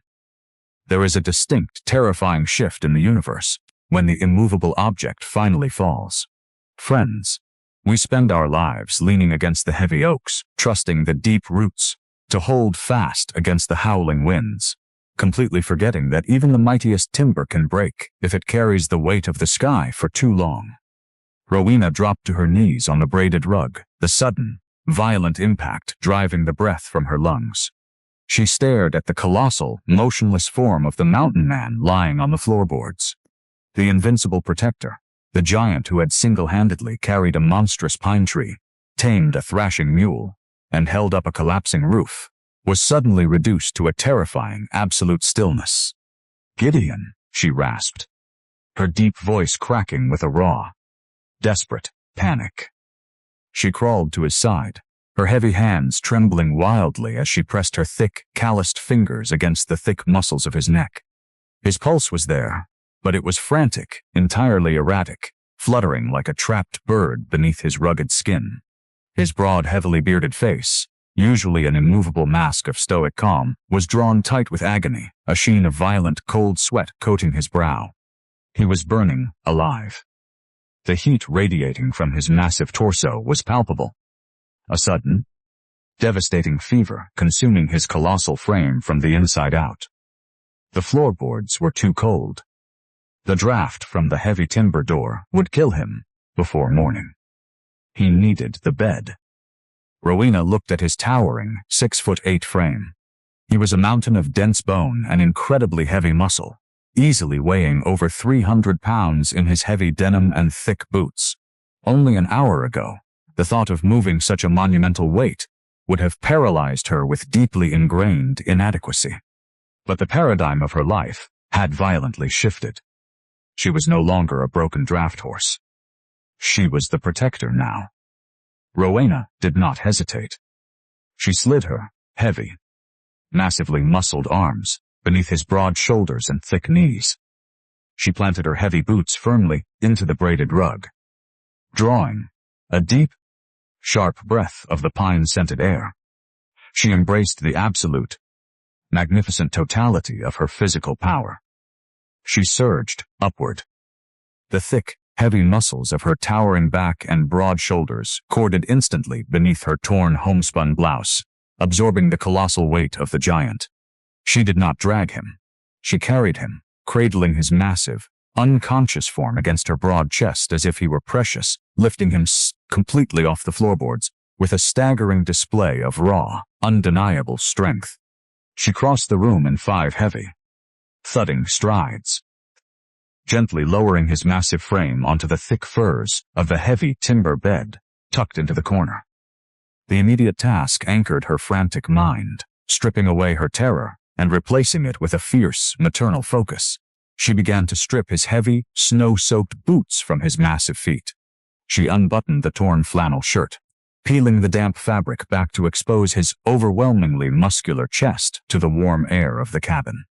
As the heavy cloth fell away, Rowena gasped, her large hand flying to her mouth. Running across the entire left side of Gideon's lower ribs was a catastrophic network of thick, jagged, silvered scars. It was an old, devastating trauma, perhaps the brutal aftermath of a grisly attack, or the crushing blow of an avalanche, but it was not entirely in the past. The immense, apocalyptic exertion of deadlifting the massive oak ceiling beam had catastrophically aggravated the old wound. The tissue beneath the scars was swollen, an angry, deep purple, completely inflamed by internal hemorrhaging and a systemic shock that had sent his massive body into a violent, defensive fever. He had borne a hidden, agonizing weakness while deadlifting a roof to save her life. He had never once complained. He had never once stopped pushing. A profound, shattering wave of adoration and sorrow crashed through Rowena's soul. She turned away quickly, her heavy boots carrying her to the cast-iron stove. She poured hot water into a tin basin, mixing it with handfuls of clean, freezing snow she scraped from the frosted window pane, creating a cool, shocking bath. She found clean cotton rags in the wooden cupboard. For the next 4 hours, as the deep winter blizzard shrieked its violent death song against the reinforced cabin walls, Rowena fought a silent, desperate war against the fever. The roles were entirely reversed. On her first night in the high country, this towering stranger had surrendered his fire, his food, and his shelter, walking out into the freezing barn to give her safety. Now, she stood absolute vigil over him. She bathed his burning face with the cool, damp cloth. She wiped the sweat from the thick, corded muscles of his heavy neck and the massive expanse of his chest. When he shivered violently, his massive frame shaking the heavy timber bed, she retrieved her heavy, shearling-lined canvas coat, draping it over the thick furs to trap the heat around his body. She tended to him with a profound, agonizing gentleness. Her incredibly large, powerful hands, capable of splitting frozen oak with a single swing, moved over his fevered skin with the delicacy of a falling leaf. Deep in the terrifying hours of the mountain night, the giant began to toss. The fever spiked, entirely stripping away the impenetrable, stoic armor Gideon wore so heavily. A low, agonizing groan rumbled from his deep chest, a sound of profound, unspeakable suffering that had nothing to do with the physical inflammation of his ribs. His head thrashed against the heavy linen pillow. His massive left hand reached blindly across his broad chest, his thick, calloused fingers frantically searching for his right wrist. He was looking for the thick leather cuff, the quiet, grounding ritual that anchored him to the present moment. But Rowena had removed the heavy leather strap to check his racing pulse. His frantic, nude, burning fingers met bare skin. Panic, raw and completely unguarded, seized his rugged features. Rowena leaned forward immediately, catching his massive, searching hand. She wrapped her own thick, heavily muscled fingers entirely around his, offering her own unyielding strength as an anchor in the dark, chaotic storm of his delirium. "Motem here," she murmured, her deep, Raspy voice, a gentle, rhythmic hum in the quiet cabin. You are safe. Rest now. Gideon's deep-set eyes snapped open. They were completely unfocused, glazed with the blinding heat of the fever, and clouded with the terrifying ghosts of his past. He looked directly at her, but he did not see the towering, magnificent woman tending his wounds. He saw a nightmare she could not comprehend. His massive fingers tightened around her hand, with a sudden, crushing, desperate force. The gold, Gideon rasped, his voice a broken, jagged whisper of absolute torment. Rowena froze, the damp cloth hovering above his chest. Her heart missed a heavy beat. The raw, subud, brilliant nuggets he had dropped onto the auction block had haunted her every thought. It was the absolute measure of her unpayable debt. Moat could not keep it, Gideon choked out, a single, agonizing tear escaping his deeply bruised eye, tracking slowly through the heavy dust and sweat of his rugged cheek. It burns. It burns my hands. Rowena leaned closer, her broad chest tight with a sudden, suffocating dread. Gideon, hush. The fever is lying to you. He shook his head violently against the pillow, refusing the comfort. His massive chest heaved, pulling painfully against his inflamed ribs. It is blood money, he wept, the admission tearing from his throat like glass. Mott couldn't save them in the pass. The ice. The ice took them. All of them, hissed. And Mott walked away with a dead man's fortune. He stared up at the heavy, splintered timber ceiling, the profound, knit, crushing weight of an unspeakable guilt completely collapsing his iron will. Silas Vance took the curse, Gideon whispered, his glazed eyes sinking into the heavy shadows of his own mind. Moat had to give the gold away. Mort bought you. Mort bought you to pay the toll. Mort bought you with the wage of the dead. His eyes rolled back, and the massive giant slipped deep into a terrifying, unresponsive stillness, his crushing grip on her hand finally going slack. Rowena sat perfectly motionless by the bed, the cool cloth completely forgotten in her trembling hand. The roaring fire in the hearth offered absolutely no warmth against the sudden, absolute ice that filled her veins. The profound, agonizing truth of her rescue laid bare before her. He had not seen her dignity. He had not bought her freedom out of profound moral duty. The fortune that had purchased her from the auction block was a cursed, heavy penance. She was not a rescued woman. She was merely a desperate transaction, a massive, living sacrifice bought with a dead man's gold to cleanse the soul of a haunted mountain giant. The deep winter storm finally broke on the morning of the fourth day, leaving behind a silence so absolute it felt like a ringing in the ears. The violent, shrieking wind that had battered the heavy timber walls completely vanished, replaced by the blinding, brilliant light of the high country sun reflecting off a world buried under 6 feet of pure, unblemished ice. Inside the cabin, the heavy, suffocating scent of sickness was finally lifting. Rowena sat slumped in the thick wooden chair beside the heavy bed, her massive chin resting on her broad chest. She had not slept for more than a few fractured minutes at a time since Gideon collapsed. Her heavy, calloused hands rested loosely in her lap, utterly drained from the relentless, desperate war against his burning fever. A quiet, rough sound broke the stillness, the rustle of heavy furs. Rowena's eyes snapped open. Gideon was awake.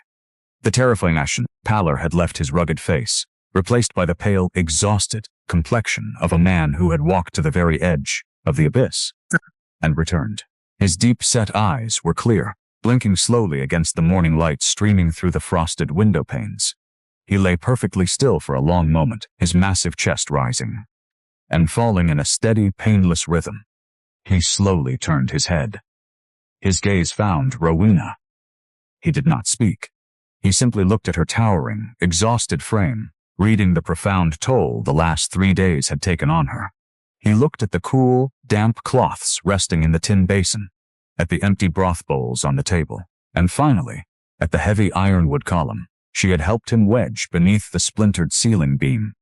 "You did not leave," Gideon rumbled, his deep voice weak, yet resonating with a profound, earth-shaking reverence.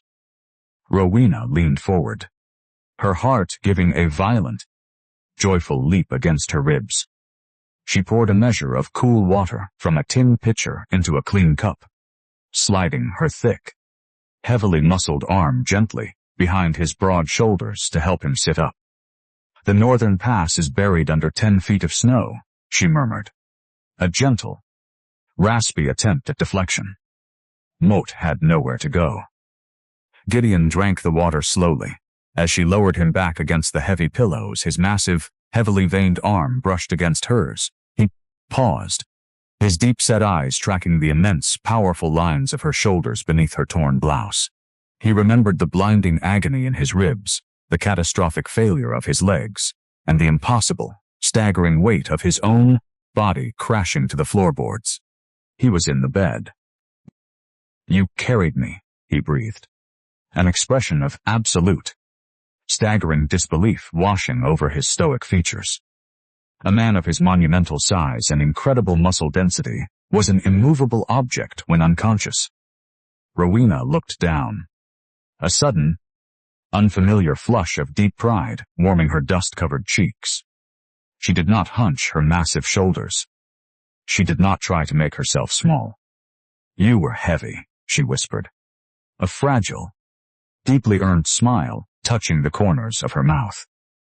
A quiet, beautiful laugh rumbled deep within Gideon's chest, genuine and rich, before a wince of pain cut it short. He rested his massive hand over his lower ribs, his fingers grazing the catastrophic network of silvered scars. He survived, because of her. The dynamic of the cabin shifted permanently in that golden morning light.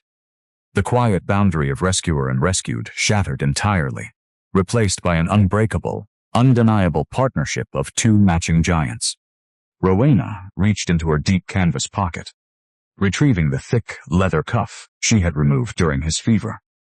She offered it to him, her large, calloused fingers resting over his. "You were searching for this," she stated quietly. Gideon took the heavy leather, his thick fingers moving vacapite hat quiet, practiced grace to buckle it around his right wrist. The grounding ritual brought a final, steadying calm to his towering frame. But as he secured the iron buckle, Rowena's gentle smile faded, replaced by the heavy, agonizing shadow of his feverish confession. She pulled her massive hands back to her lap, her large eyes dropping to the floorboards. "You spoke in the dark," she whispered, the words trembling violently in her throat. "When the fever was at its highest." Gideon froze. His thick fingers remained locked on the leather buckle. "You spoke of the gold," Rowena continued, her raspy voice breaking under the emotional weight. "You called it blood money, the wage of the dead. You said you bought me to pay the toll, to give the curse away." She forced herself to look up, her heart bleeding out onto the heavy braided rug. "Am mort merely a transaction, Gideon? Am mort just the price of your penance?" The absolute horror that struck the mountain man's rugged face was immediate and devastating. He pushed himself upright, completely ignoring the sharp agony tearing through his healing ribs. He reached across the heavy furs, his massive, incredibly warm hands grasping both of her thick wrists. "No," Gideon commanded, his deep voice trembling with a raw, terrifying vulnerability. "Listen to me." He pulled her massive hands gently against his broad chest, placing them directly over the heavy, rhythmic thumping of his heart. 3 years ago, Mort guided a silver claim party over the high pass, he rumbled, the agonizing truth finally spilling into the light. Mort warned them of a late spring thaw. Mort warned them the ice was rotten. They refused to wait. The avalanche took the entire wagon train. Mot was the only survivor. I dug for 2 days. Rowena. 2 days until my hands bled to the bone. I found no one alive, only a shattered strongbox of raw gold scattered in the snow. His deep-set eyes burned intensely, locking onto hers with an unwavering, desperate sincerity. Mot took the gold because leaving it felt like burying them twice, but it burned my soul. It was a fortune built on graves. I swore Mot would never use a single nugget of it for myself. He paused, his massive thumb gently stroking the heavy calloused knuckles of her right hand. Then, Mot rode into that valley. Mot saw a cruel man trying to sell a magnificent, towering woman, as if she were a broken plow horse. Mot saw your dignity. I saw the incredible wild strength you carried. He let go of one of her wrists, reaching up slowly. His thick, rough fingers gently traced the strong, rugged line of her jaw, sweeping a stray lock of hair behind her ear. Mot did not buy you to throw the gold away, Rowena, he whispered, his stoic armor completely falling away to reveal a pure, undeniable devotion. Mot spent it because, for the very first time in my life, Mot found a cause entirely worthy of a fortune. You are not my penance. You are the only beautiful thing to ever come from my tragedy. Rowena's breath caught sharply in her throat. The heavy, crushing fear of being nothing more than a burden melted instantly, replaced by a profound, undeniable attachment. Gideon's gaze held her completely captive. The protective, distant respect he had carried since the auction block shifted, transforming into a deep, consuming romantic longing. They were incredibly close. The scent of pine resin and clean sweat wrapped around them. She could feel the heat radiating from his massive frame, pulling her entirely into his orbit. The water, Rowena gasped, her deep voice a fragile whisper, terrified of the overwhelming intensity of the moment. She stepped back awkwardly, her heavy boots stumbling against the chair. Mot must fetch more water. The mule needs tending. The thaw, the sun. Gideon's massive hand fell back to the furs. He did not push. He offered a gentle, deeply understanding nod. Rowena practically fled the cabin, throwing her heavy canvas coat over her broad shoulders and bursting out the heavy oak door into the blinding winter sunlight. The air was significantly warmer. The deep freeze had broken, and the massive snowdrifts were already beginning to weep, filling the mountain silence with the steady, rhythmic dripping of melting ice. Rowena waded through the knee-deep slush toward the barn, her heart hammering a frantic, joyous rhythm against her ribs. She was loved. She was seen. She moved to the side of the barn to inspect the snow damage near the property line. As her heavy boots kicked through a massive drift, the toe of her leather boot struck something solid. Rowena paused, frowning. She knelt in the melting snow, her thick fingers brushing aside the slush. It was a heavy, torn leather saddlebag. It belonged to the valley deputy. It must have ripped entirely free from his terrified horse when he threw the initial letter and bolted away in a blind panic. Rowena pulled the freezing leather from the ice. The heavy brass buckle was broken, and the flap fell open in her large hands. Inside, wrapped tightly in a waterproof oilcloth, rested a thick, heavy, leather-bound ledger. Curiosity overrode her caution. She carried the heavy book into the dry warmth of the barn, opening the stiff, damp pages. It was Silas Vance's personal financial register. Rowena's eyes scanned the cramped, angry ink of her father's handwriting, and the blood instantly froze in her veins. Column after column detailed catastrophic, staggering debts. Failed cattle drives, blight, ruined crops. Silas Vance was not merely a wealthy, cruel rancher. He was utterly, devastatingly bankrupt. The bank in the territory capital had issued a final writ of foreclosure. The gold Gideon had dropped on the auction block was not just an insult to a proud man. It was Silas Vance's absolute, desperate salvation. Rowena's thick, trembling fingers turned to the final page of the ledger. Tucked securely into the binding was a secondary document, stamped with a dark, official seal. It was a signed bounty contract. It detailed an agreement between Silas Vance and the notorious gang of territorial mercenaries. He was offering them half the gold, the complete rights to the mountain timberline, and a substantial cash bonus for the confirmed absolute execution of the giant mountain man who had humiliated him. The paper fell from Rowena's massive hands, striking the straw with a soft thud. The beautiful, fragile piece of the morning shattered completely. Her father was not sending deputies to negotiate. He was sending an army of killers, and they were coming up the mountain the very second. The snow melted enough to let them pass. The deep winter thaw did not arrive with a gentle grace. It came with the heavy, relentless weeping of a mountain, shedding its armor. The catastrophic snowdrifts that had buried the cabin began to fracture and slump, filling the thin, biting air with the continuous, rhythmic dripping of melting ice. Rowena stood in the shadowed stillness of the barn. The damp, leather-bound ledger, feeling heavier than a boulder, in her massive, calloused hands. The bounty contract burned behind her eyes. Execution. Her father was not merely trying to reclaim his bruised pride. He was sending absolute ruin up the mountain. She looked back toward the heavy oak door of the cabin, her broad chest tight with a terrifying, suffocating anxiety. Gideon's colossal, heavily muscled frame was still healing. The catastrophic network of silvered scars across his lower ribs remained a deep, bruised purple, an agonizing testament to the physical price he had paid to save her life. She could not burden him with a war. Not yet. Moving with quiet, desperate purpose, Rowena knelt in the straw. She dug beneath a loose floorboard in the corner of the empty tack room, burying the ledger deep in the freezing dirt. She would bear this terrifying secret alone until his monumental strength fully returned. She would protect the wild giant who had protected her. As the days bled into a torturously slow fortnight, the snow line retreated dramatically, exposing the jagged granite teeth of the northern pass. The physical healing of the mountain man was a staggering marvel to witness.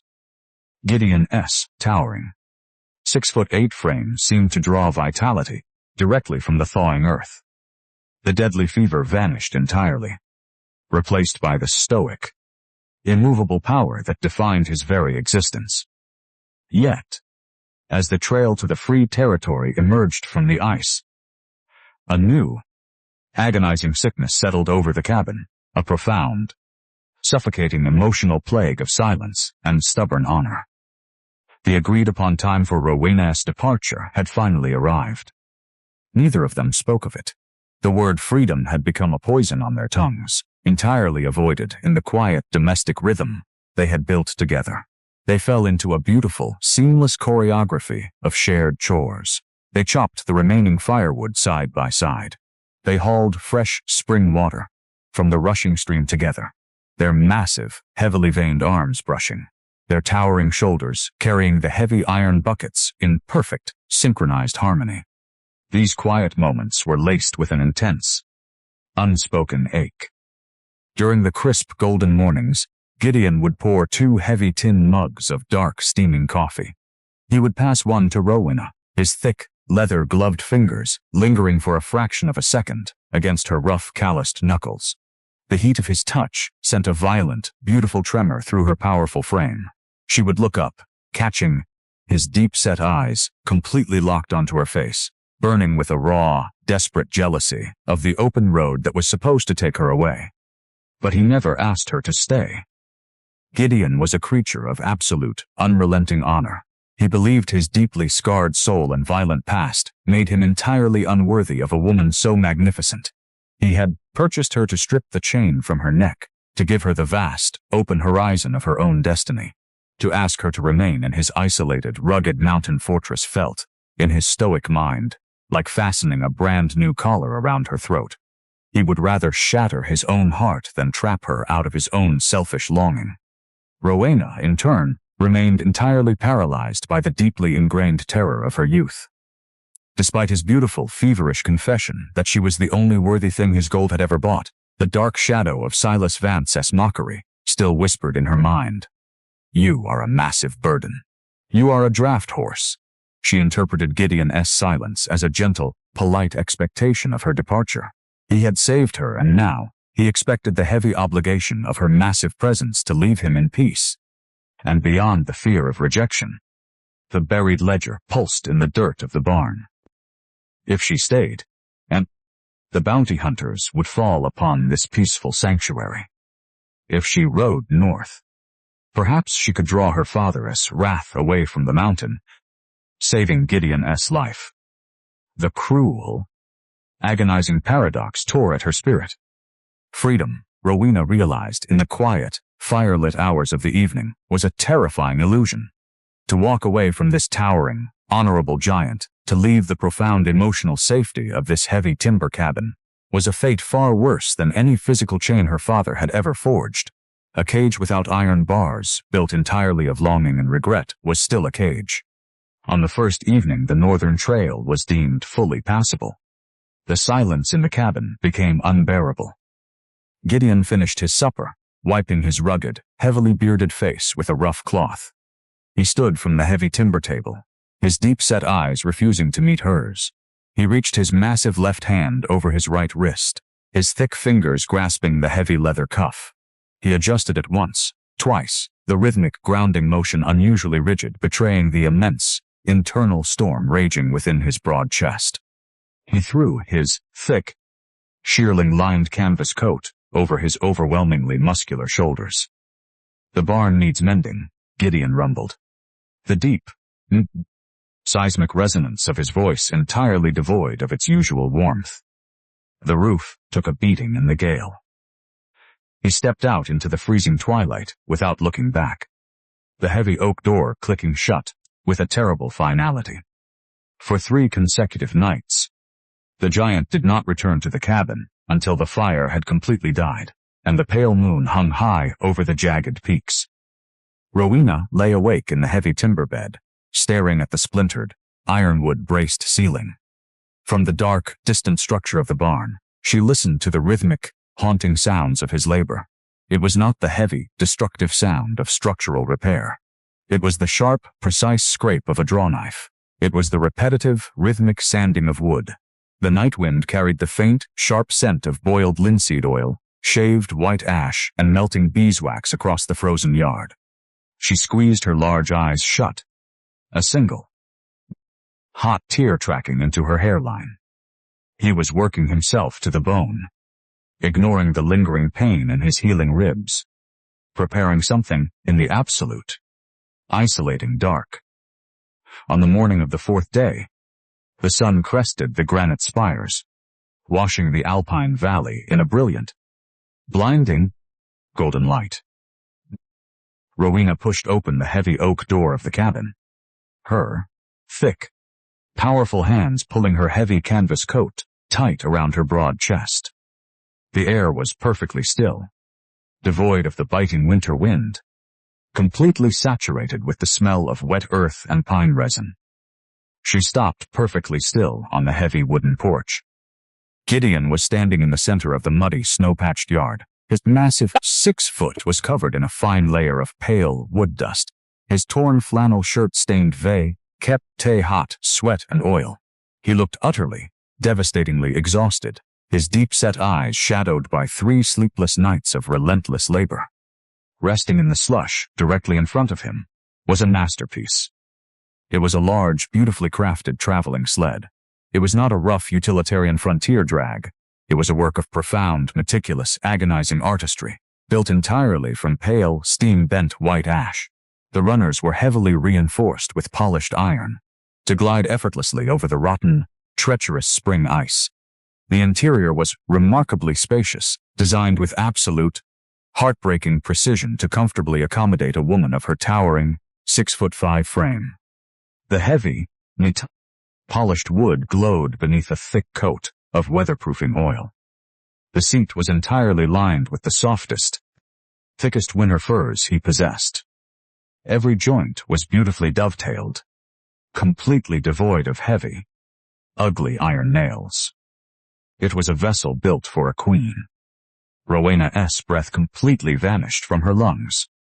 She stumbled off the porch, her heavy boots sinking into the slush as she approached the beautiful, devastating object. She reached out with a trembling, calloused hand, her thick fingers brushing the impossibly smooth, polished rail of the ash wood.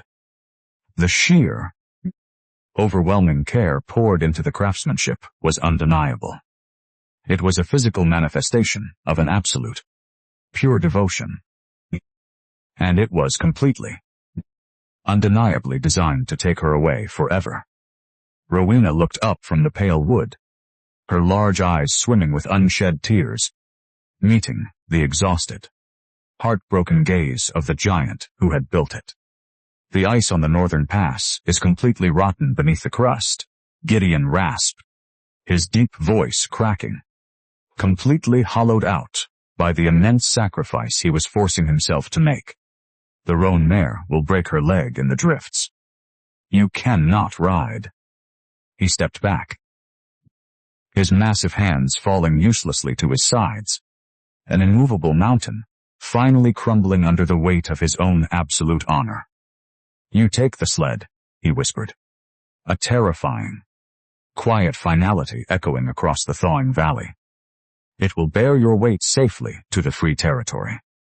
The beautiful, polished ash wood gleamed in the brilliant morning sun. A silent, heartbreaking gesture sitting perfectly in the snow. A magnificent chariot crafted by a giant who fully, desperately expected her to step into it and vanish from his life forever.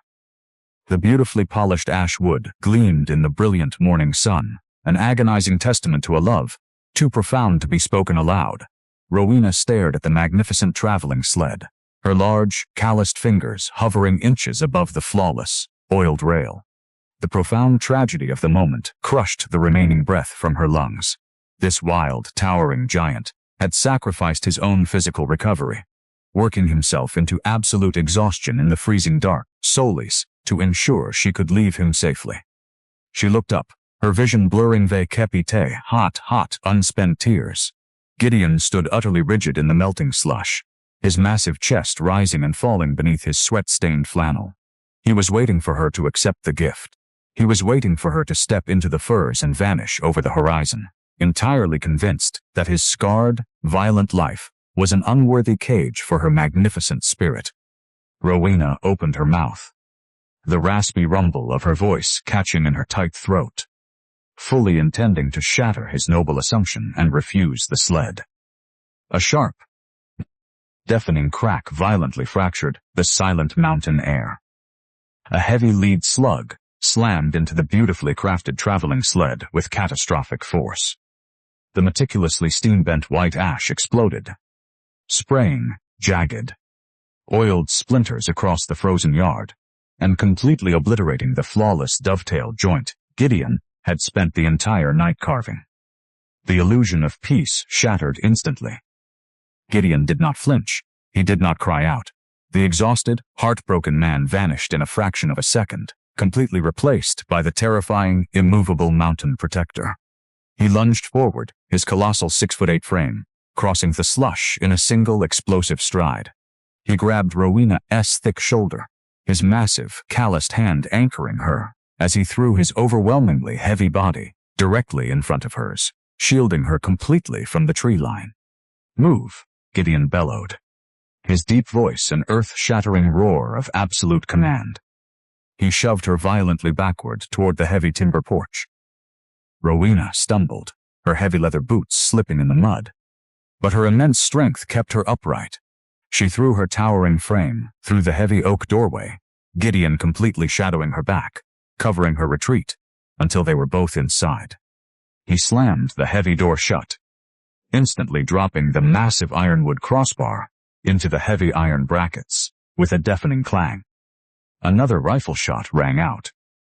The heavy slug buried itself deep into the ancient oak exterior of the door, completely failing to penetrate the thick, rugged timber. Rowena pressed her broad back against the wall, her massive chest heaving wildly. The terror she had buried deep in the freezing dirt of the barn had suddenly resurrected itself, riding up the treacherous pass to claim her. From the tree line, the heavy, rhythmic crunch of hooves, walking through the slush, echoed into the clearing. Rowena crept to the frosted window pane, wiping the condensation away with a trembling, thick finger. 5 men sat astride lathered, heavy-chested warhorses at the edge of the property line. They did not wear the dusty brown coats of valley deputies. They wore heavy, oilskin dusters, their faces entirely obscured by wide-brimmed hats and the harsh shadows of the high country sun. They carried an air of casual, practiced violence. They were territorial mercenaries, ruthless, blood-soaked, men who hunted human beings for coin and enjoyed the slaughter. The leader, a lean man with a face scarred by old knife wounds, spurred his horse a few paces closer to the cabin. He rested a heavy repeating Winchester casually across his saddle horn. "Gideon of the High Pass," the mercenary shouted, his voice a mocking, gravelly sneer that carried easily across the melting yard. "You are harboring stolen livestock. Silas Vance holds the deed, and he has grown fiercely impatient." Inside the cabin, Gideon did not move toward the window. He marched directly to the stone hearth. He reached above the heavy timber mantel, his thick, heavily veined arms pulling down a massive, custom-forged repeating rifle that mirrored his own terrifying size. He turned, with the amber light of the dying fire catching the cold, absolute murder blazing in his deep-set eyes. He checked the action of the heavy weapon, the metallic clack of the iron mechanism, sounding sickeningly loud in the enclosed space. "We know you took a bad fall during the storm, mountain man," the mercenary leader called out, his cruel laughter echoing off the granite spires. The valley deputy saw the blood on the rocks. "Hand over the giant draft horse, and we might just shoot you clean. Resist, and we will burn this cabin to the ash and drag her back behind our horses." Rowena's blood instantly turned to ice. She turned her large eyes from the window, looking at the towering giant standing in the center of the room. Gideon was entirely silent. He did not look afraid. He looked completely, violently prepared to wage a suicidal war. He reached his left hand over, his thick fingers grasping the heavy leather cuff strapped around his right wrist, tightening the buckle with slow, terrifying deliberation. But Rowena saw the truth beneath his stoic armor. The violent flush of exertion was already returning to his rugged face. He was heavily scarred, entirely exhausted from 3 sleepless nights of woodworking, and still recovering from a fever that had nearly shattered his massive heart. He was one man against 5 professional killers. He was going to die for her. He was going to march out onto that porch, an immovable wall of vengeance.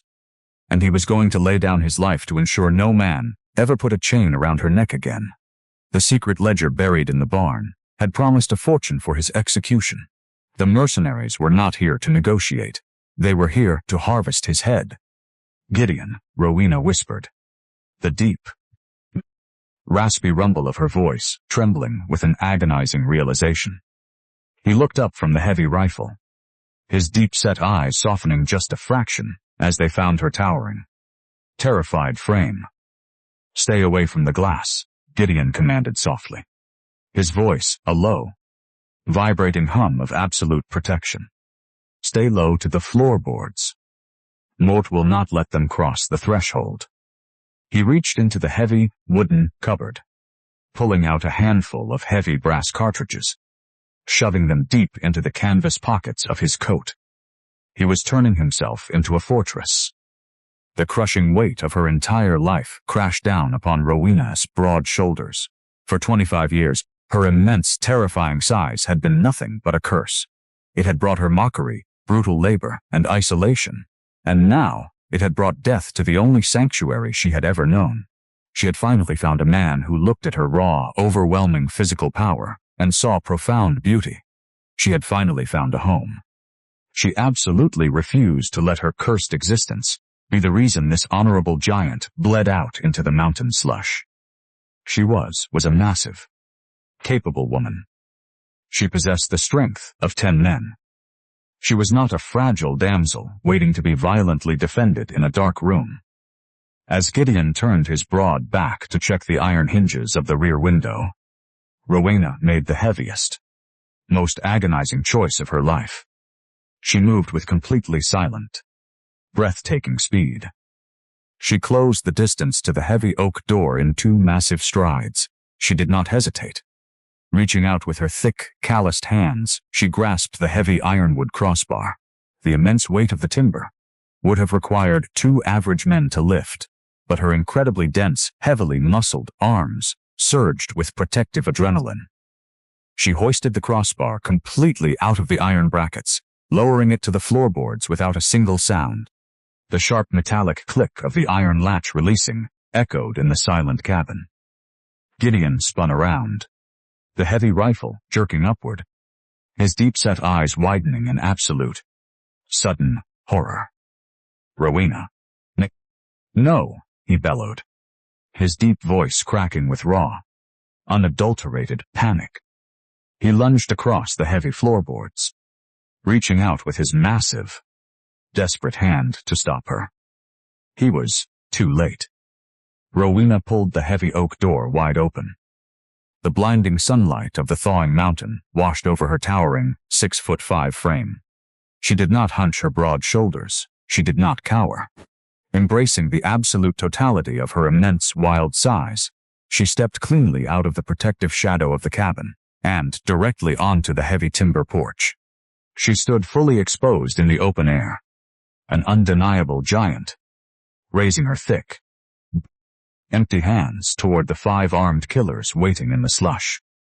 "Moat am right here," Rowena shouted, her deep, resonant voice echoing off the granite peaks with a magnificent, terrifying courage. "Let him live, and Moat will walk down this mountain." Friends, there is a profound, terrifying difference between a man who fights because he is cornered and a man who fights because his very soul is standing entirely exposed in the line of fire. Rowena stood on the heavy timber porch, her massive, 6'5" frame completely bathed in the harsh, blinding light of the thawing mountain sun. She did not lower her eyes to the slush. She did not hunch her broad, heavily muscled shoulders to make herself small and palatable. She stood to her absolute, magnificent height, her heavy boots planted shoulder-width apart on the rough oak planks, her large, calloused hands raised in a gesture of absolute, sacrificial surrender. The 5 hardened mercenaries sitting atop their lathered warhorses froze. The cruel, gravelly laughter that had echoed across the melting yard died instantly in their throats. They had ridden up the treacherous pass entirely expecting to find a broken, cowering freak of nature, a pathetic, hulking beast of burden they could simply rope and drag behind their saddles for a heavy purse of gold. Instead, they found a towering, majestic warrior queen carved from the very granite of the peaks. Rowena stared down the barrel of the Leader-S heavy Winchester, her large, gentle eyes completely devoid of the deeply ingrained terror that had ruled her entire life. She was terrified, yes, but not of them. She was terrified of losing the only honorable man she had ever known. That profound, unselfish fear completely burned away her cowardice, forging a breathtaking, immovable courage in its place. "Lower the iron," Rowena commanded, her deep, resonant rumble cutting through the crisp mountain air with a startling, magnificent authority. "Moat and the property Silas Vance seeks. Moat will walk down this mountain willingly. You will leave this property, and you will leave the mountain man in peace." The scarred leader lowered his rifle a fraction of an inch, his dark eyes narrowing in sudden, uneasy confusion. This was not the terrified, easy bounty he had been promised. Before the mercenary could formulate a sneering reply, the heavy oak door behind Rowena violently blew open. It did not merely swing on its iron hinges. It crashed backward with the apocalyptic force of a detonated powder keg, the heavy wood slamming against the exterior cabin wall with a deafening, bone-rattling crack. Gideon stepped out into the light. He was the living, breathing incarnation of the Mountain-S absolute wrath. His towering 6'8" frame eclipsed the doorway, a colossal silhouette of heavy, dense muscle and raw, unadulterated protective fury. He did not look exhausted. He did not look like a man recovering from a catastrophic, near-fatal fever. The heavy, silvered scars burning beneath his torn flannel shirt were completely forgotten, utterly overridden by an adrenaline so pure and violent. It seemed to vibrate the very floorboards beneath his heavy boots. He carried the massive, custom-forged repeating rifle in his right hand, gripping the heavy iron barrel with white-knuckled, terrifying intent. Rowena's breath hitched. She expected him to violently yank her backward, to pull her into the dark, protective shadow of the cabin, and shield her from the world as he had always done. She expected him to order her to hide, while he paid the ultimate price for her freedom. He did nothing of the sort. Gideon did not step in front of her. He stepped directly beside her. He brought his massive boots perfectly in line. They kept hot hers, presenting a completely unified, impenetrable wall of towering flesh and bone. He lowered the barrel of the heavy rifle, resting the iron stock against his heavy thigh. He did not need to aim the weapon to convey his deadly promise. His deep-set eyes, burning with a cold, absolute murder, locked onto the scarred leader with a psychological weight that threatened to crush the man's lungs. Then, moving with a deliberate, agonizing gentleness that completely contradicted the violent rage rolling off his broad shoulders, Gideon reached out his massive left hand. He did not touch his thick leather cuff. He did not seek his own solitary, grounding ritual. He sought her. His incredibly large, leather-gloved fingers brushed against her rough, calloused knuckles. He slipped his hand directly into hers, his thick fingers weaving seamlessly through her own. He closed his massive grip with an immovable, undeniable strength. Rowena gasped quietly. A violent, beautiful tremor ripping completely through her powerful 6'5" frame.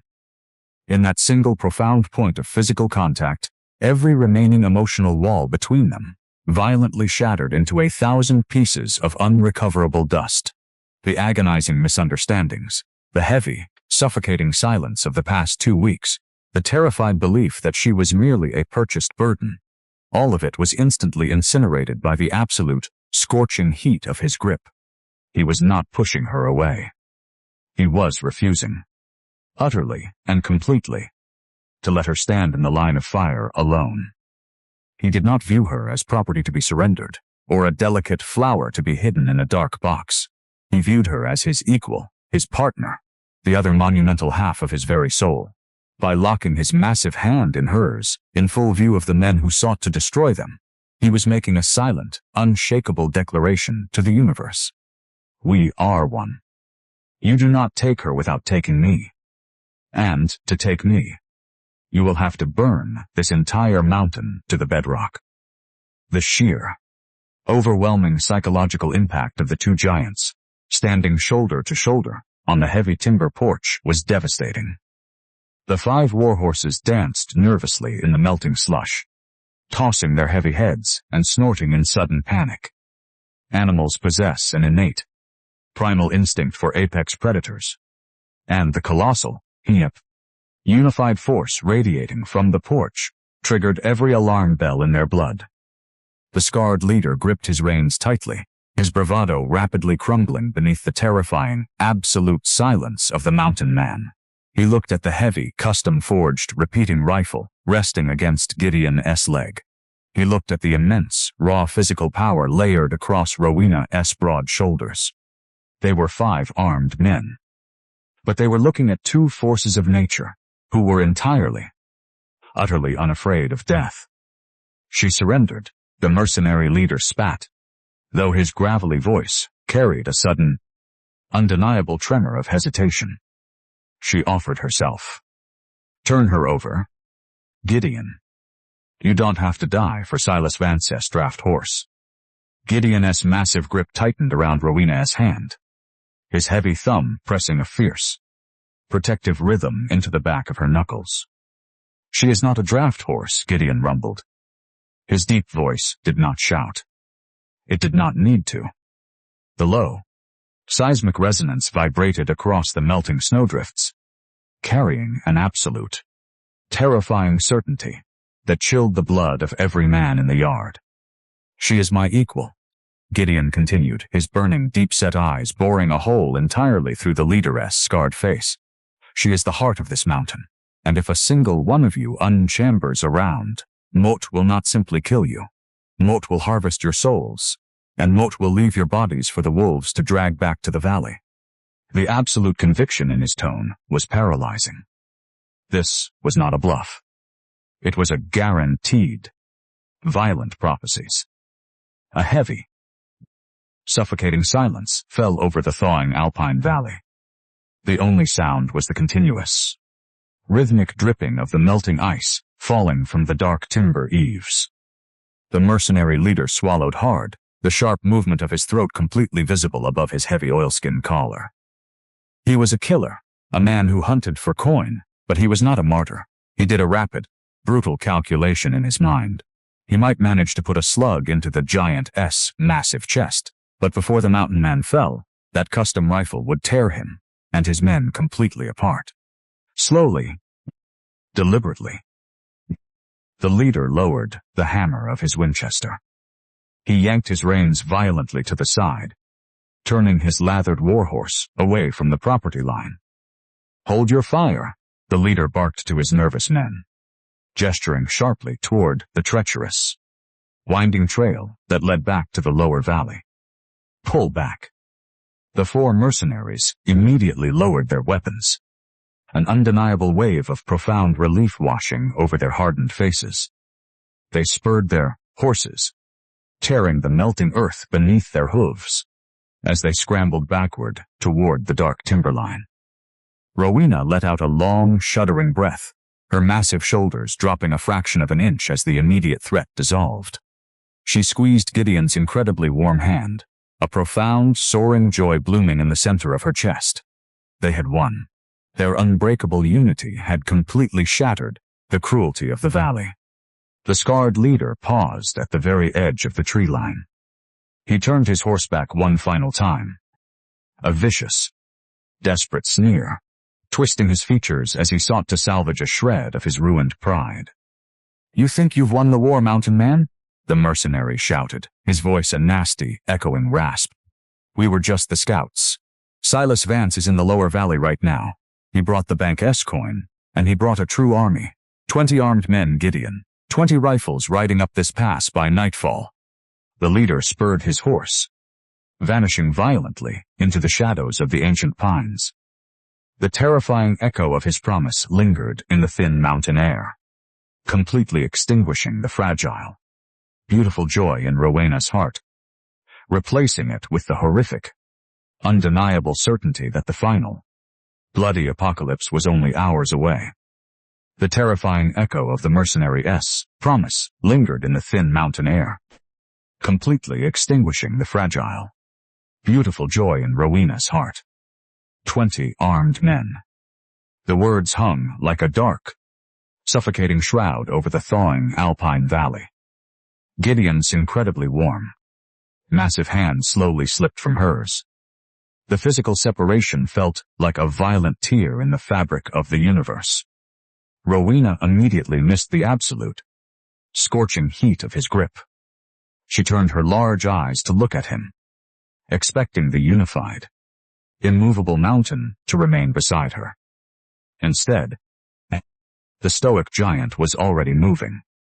The profound emotional resonance of their shared defiance vanished, instantly replaced by the cold, ruthless calculus of survival. Gideon pivoted on his heavy boots, striding back into the heavy timber cabin. He did not speak. He moved directly to the massive wooden chest at the foot of his bed, throwing the heavy iron latch open with a sharp, metallic clatter. Rowena followed him inside, the heavy oak door remaining ajar, letting the crisp, melting mountain air flood the room. She watched in silent horror as the mountain man pulled out heavy, iron-bound boxes of ammunition. He hauled them to the heavy timber table, the dense muscles of his incredibly broad back cording and straining beneath the torn flannel. A sudden, violent wince crossed his rugged face. He paused, his massive left hand briefly clutching his lower ribs, where the catastrophic network of silvered scars still burned a deep, bruised purple. The sheer, overwhelming exertion of the morning was already demanding a brutal toll on his healing frame. Gideon ignored the agony. He ripped the lids off the boxes, spilling hundreds of heavy brass cartridges across the wood. He began loading his custom-forged repeating rifle, the rhythmic metallic clack of the action sounding like a death knell in the enclosed space. He retrieved 2 heavy Colt revolvers from the mantel, spinning the oiled cylinders and feeding the brass into the chambers. With terrifying, practiced speed, he was turning the sanctuary into a fortress of blood and iron. "Gideon," Rowena murmured, her deep, raspy voice trembling slightly as she stepped toward the table. He stopped. His massive, calloused hands rested flat against the rough-hewn floorboards of the table. He bowed his heavy head, his broad shoulders rising and falling with a ragged, exhausted breath. For a long, agonizing moment, the only sound in the cabin was the continuous, rhythmic dripping of the melting ice outside. Slowly, the giant turned to face her. The absolute, cold murder that had blazed in his deep-set eyes on the porch was entirely gone. In its place rested a profound, devastating anguish. He looked up at her towering, magnificent 6'5" frame, tracing the heavy, powerful lines of her shoulders beneath the thick canvas coat. He looked at her as a man looks at the setting sun, knowing it is the very last time he will ever feel its warmth. "The traveling sled is unharmed," Gideon rumbled. His deep voice was a jagged, broken whisper, completely stripped of its usual seismic authority. It vibrated with a raw, desperate vulnerability that shattered Rowena's heart into a million pieces. The single slug only damaged the side rail, he continued, taking a slow, agonizing step toward her. "The runners are intact. The heavy winter furs are dry. The crust on the northern pass is rotten, but it will bear the dispersed weight of the ash wood. It will hold you." Rowena stared at him, utterly unmoored. The heavy, suffocating terror she had felt when he first built the sled violently rushed back into her veins. "We stood together," she breathed, her massive hands reaching out instinctively. "On the porch. You held my hand. You told them Mott was your equal." "You are my equal," Gideon swore, the absolute truth of it burning fiercely in his shadowed gaze. He closed the distance between them, his towering 6'8" frame eclipsing the sunlight, streaming through the open door. "You are the heart of this mountain. You are the absolute bravest, most magnificent soul Mott have ever known." He reached out, his incredibly large, leather-gloved hands gently resting on her broad, heavily muscled shoulders. The touch was an anchor, heavy and vibrating with a terrifying finality. "But 20 men are not an empty threat," Gideon rasped, a single, hot tear welling in the corner of his bruised eye. "They will bring heavy powder. They will bring fire. This cabin is a fortress against the winter, but it will burn like kindling if Silas Vance orders it torched." His massive fingers tightened around the heavy canvas of her coat, his immense strength trembling violently. "Rowena," he pleaded, the agonizing near confession tearing from his throat like broken glass. "Mott can hold this pass. Mott can anchor myself in the shale and make them pay for every single inch of ground they take. But Mott cannot do it. If you are behind me, if they breach that door, if Mott fall and Mott have to watch Silas Vance put a chain around your neck again." He squeezed his deep-set eyes shut, the devastating thought completely collapsing his iron will. "It will shatter my soul before Mott ever hit the dirt," he wept, a low, agonizing groan escaping his heavy chest. "Mott cannot watch them take you. Please, you are the only true grace Mott have ever found in this violent world. Do not let my death be the very thing that drags you back to the auction block. Take the sled, Let me die knowing you are free." The absolute totality of his devotion crashed over Rowena like an avalanche. He was not pushing her away out of obligation. He was begging her to leave, because his love for her was so profound, so entirely consuming, that he would gladly welcome a violent, bloody execution just to guarantee her safety. He was offering her the ultimate, staggering sacrifice.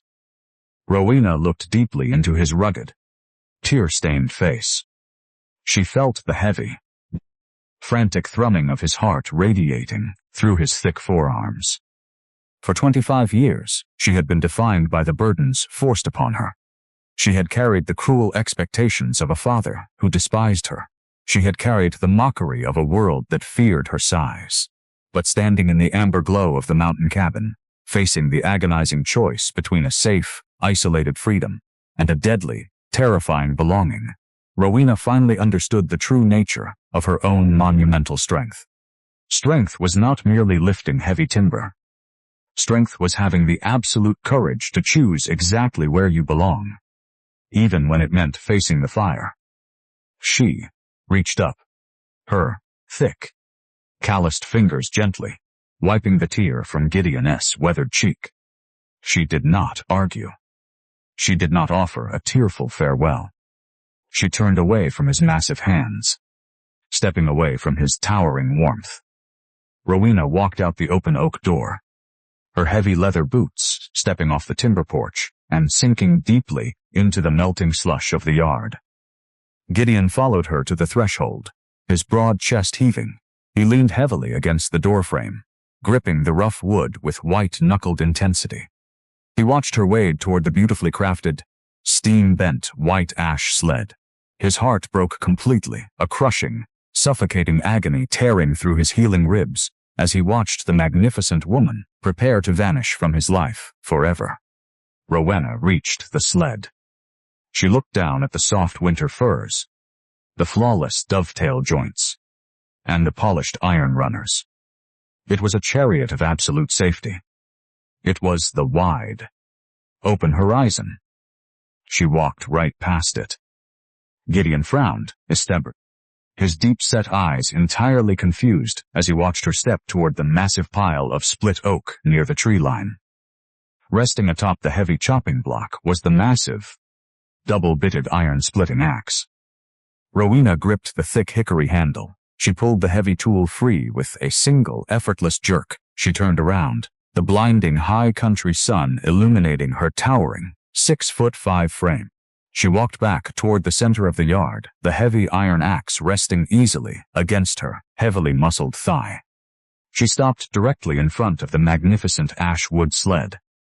"Rowena," Gideon called out, his deep voice thick with uncomprehending shock. She did not look at him. She planted her heavy boots firmly in the wet earth, finding her center of gravity exactly as she had when deadlifting the massive roof beam. She took a deep, sharp breath of the pine-scented air.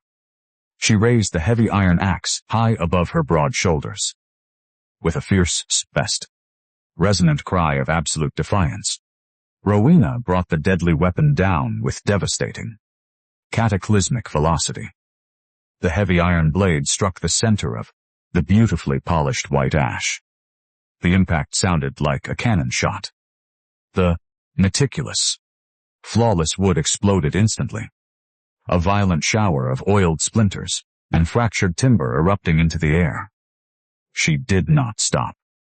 She hoisted the axe again, and again. Her immense, incredibly thick arms pumped like the pistons of a runaway locomotive.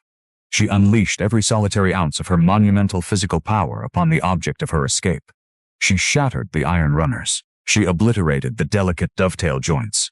She violently reduced the magnificent, life-saving chariot into a pile of jagged, useless firewood. She destroyed her only way out. Rowena lowered the heavy axe, the iron head resting in the slush, her massive chest heaving wildly. Sweat beaded on her rugged, beautiful forehead. She turned, slowly, dropping the tool into the mud, and looked back at the cabin. Gideon stood absolutely paralyzed in the doorway, his massive jaw slack, staring at the ruined ash wood in profound, staggering disbelief. Rowena walked back through the slush. She stepped onto the timber porch, entirely eclipsing the sunlight. She closed the distance, stopping mere inches from the giant's towering frame. "Moat am not a fragile thing to be hidden away," Rowena rumbled, her deep, raspy voice carrying a magnificent, earth-shattering power. "Moat am the heart of this mountain, and the heart does not flee when the wolves come." She reached out, grabbing the thick canvas lapels of his heavy coat, pulling his colossal frame down slightly to meet her unwavering, fierce gaze. "You do not die for me today, Gideon," she breathed, her absolute devotion sealing their fate forever. "We live together, or we fall together. But Moat am never leaving your side." Before the towering mountain man could formulate a single word of awe, a low, terrifying rumble began to vibrate through the very floorboards beneath their boots. It was not the wind. It was not a late spring avalanche. From the dark, treacherous depths of the lower pass, the heavy, chaotic thunder of 20 galloping war horses echoed up the granite spires, announcing the arrival of Silas Vance and his absolute, unyielding wrath. Friends, the heaviest chains we carry in this life are rarely forged of iron. The most unbreakable shackles are crafted from the cruel words of the people who were supposed to love us, hammered deep into our souls until we believe their suffocating weight is simply the gravity of the world.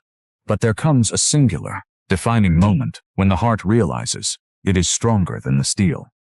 The heavy, chaotic thunder of 20 galloping war horses violently breached the tree line. They poured into the thawing alpine valley like a dark, suffocating tide of oilskin and iron. 20 heavily armed territorial mercenaries fanned out across the slush-covered yard, their lathered horses panting wildly, their heavy hooves tearing the melting earth to ribbons. They formed a tight, deadly semicircle around the heavy timber porch, a wall of repeating rifles and cold, calculating malice. At the absolute center of the formation rode Silas Vance. He sat atop a massive bay stallion, his face mottled with a vicious, triumphant red. He looked entirely out of place in the unforgiving high country, wearing a fine wool suit completely ruined by mud and mountain sweat. His dark, greedy eyes swept across the yard, briefly landing on the jagged, obliterated remains of the beautifully crafted white ash sled. A cruel, jagged sneer twisted his features. He turned his gaze toward the heavy timber porch. Gideon stood like an immovable monolith of ancient stone. His towering, 6'8" frame completely shielded the doorway, his custom-forged repeating rifle gripped tightly in his massive, leather-gloved hands. The mountain man radiated an absolute, terrifying aura of promised violence. He was a tightly coiled spring of raw, unadulterated devastation, completely prepared to pull the trigger and drag half these men into the abyss with him. But Gideon did not step forward to negotiate. He did not issue a booming, seismic threat, because the magnificent, towering woman standing beside him gently placed her thick, calloused fingers over the heavy iron barrel of his rifle, silently pressing it downward. Rowena stepped completely out from beneath the protective shadow of the timber eaves. She walked down the heavy oak stairs, her heavy leather boots stepping firmly into the slush of the yard. She did not stop until she stood merely 10 paces from her father's lathered stallion. For the very first time in 25 years, Rowena did not hunch her broad, heavily muscled shoulders. She did not attempt to shrink her massive 6'5" frame. She stood to her absolute, staggering height, pulling her thick canvas coat back to completely expose the thick, densely corded muscles of her arms and her broad, powerful chest. She embraced the overwhelming, awe-inspiring totality of her sheer size. Silas Vance looked down at her, his sneer faltering for a fraction of a second as he realized she was not trembling. "Look at what the wild has done to you," Silas spat, his voice echoing harshly off the granite spires. You shattered your own escape sled. A stupid broken beast of burden. Did you really think this mountain freak could keep you from me? The gold was stolen. You belong to my ranch. Get your massive, ugly hide behind my horse before Mort. Have my men shoot this giant to pieces and drag you back by your thick hair. The cruel and degrading words that had ruled Rowena's entire existence hung in the crisp mountain air. Only a month ago, those words would have paralyzed her. They would have driven her to her knees in terrified submission. Now, they merely sounded pathetic. Rowena looked at the man who had tormented her. She did not see a terrifying, omnipotent master. She saw a weak, desperate, bankrupt coward hiding behind the guns of purchased killers. "Mote am not your beast of burden," Rowena rumbled. Her deep, resonant voice did not shake. It carried a magnificent, earth-shattering authority that rolled across the valley like the deep thunder of a shifting tectonic plate. "Mote am not a draft horse," she continued, taking a single heavy step closer to his stallion, her large, gentle eyes completely devoid of fear. "Mott am not a freak of nature, and Mott do not belong to you, Silas. Mott never did. My strength is not a grotesque curse to be used for your profit. My strength is a magnificent gift, and Mott alone choose who is worthy of it." Silas's face contorted in absolute, vicious fury.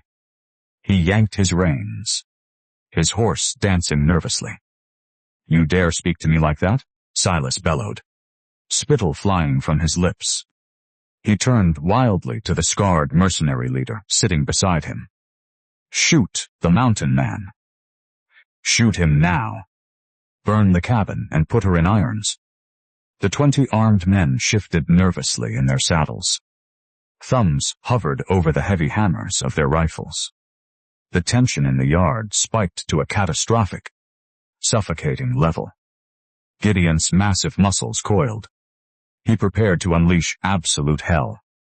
"They will not shoot him," Rowena shouted, her deep voice completely overpowering her father's frantic commands.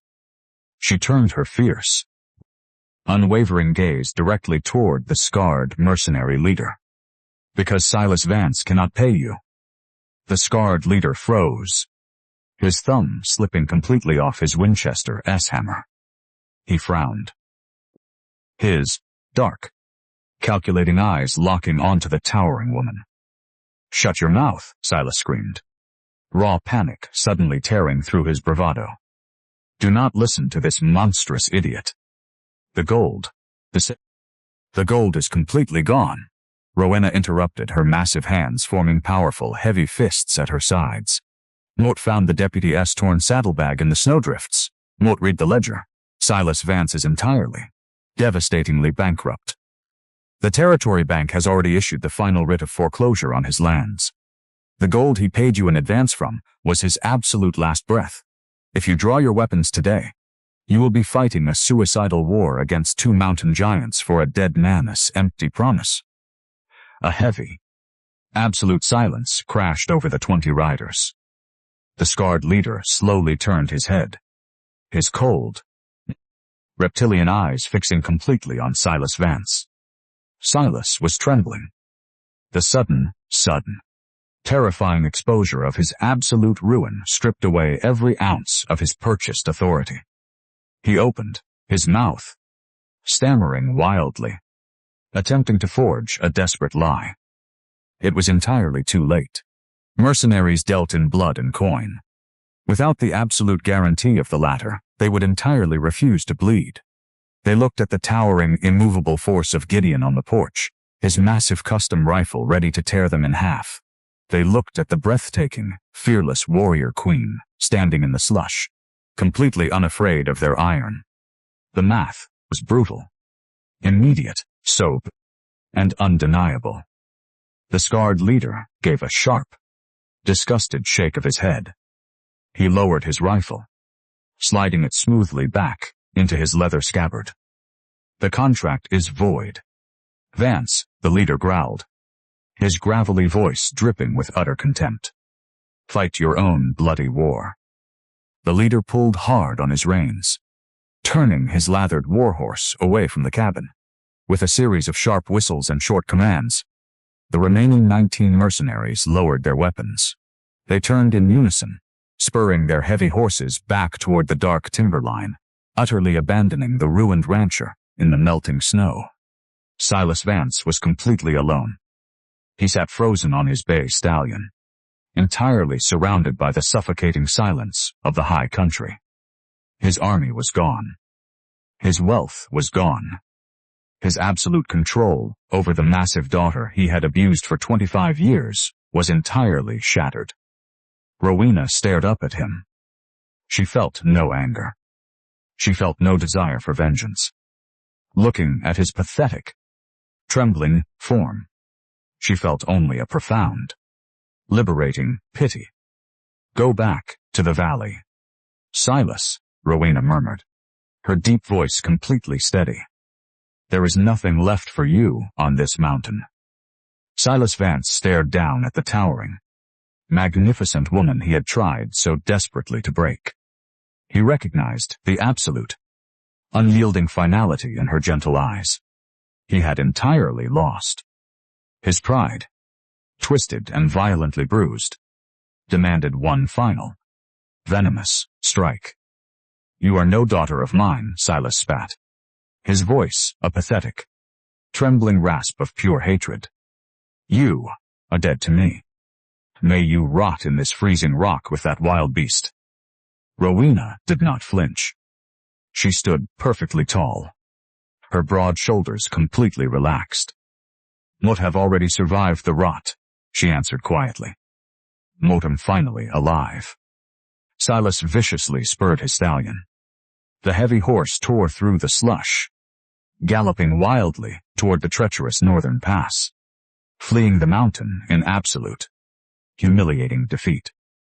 The heavy, rhythmic sound of the hooves faded rapidly into the distance, swallowed completely by the ancient pines, until the only sound remaining in the alpine valley was the gentle, rhythmic dripping of the melting ice. Rowena stood entirely alone in the center of the yard, the blinding high country sun warming her tear-stained, rugged face. The deeply ingrained terror, the suffocating trauma, and the crushing weight of her entire past had been completely, permanently severed. She was free. Slowly, the heavy, thudding crunch of massive leather boots, moving through the slush, broke her quiet reverie. She turned. Gideon was walking toward her. The massive repeating rifle had been discarded, left entirely forgotten on the heavy timber porch. His towering, overwhelmingly muscular frame closed the distance, his deep-set eyes entirely consumed by a profound earth-shattering emotion he could no longer contain, leaving them both standing in the breathtaking, terrifyingly quiet ruins of the aftermath. The heavy, thudding crunch of Gideon's massive leather boots moving through the slush sounded like a steady, rhythmic heartbeat in the deafening quiet of the alpine valley. Rowena turned, the blinding high country sun warming her tear-stained rugged face. The giant had abandoned his custom-forged repeating rifle on the heavy timber porch. He crossed the yard completely unarmed, his towering, overwhelmingly muscular, 6'8" frame, completely devoid of the terrifying, stoic armor he had worn since the day he dropped the gold on the auction block. He stopped mere inches from her. For a long, profound moment, the mountain man simply stared. He looked at the jagged, ruined splinters of the beautiful white ash sled resting in the mud. He looked at the heavy iron-splitting axe she had dropped at her feet. And finally, his deep-set eyes rose to meet hers, entirely consumed by an emotion so vast and staggering, it threatened to bring his colossal frame to his knees. Slowly, Gideon lifted his massive, leather-gloved hands. He reached up to his right wrist, his thick fingers grasping the heavy iron buckle of the thick leather cuff he had worn for years. He unfastened it. The thick leather strap fell away, dropping into the melting snow with a soft, insignificant thud. He did not need the grounding ritual anymore.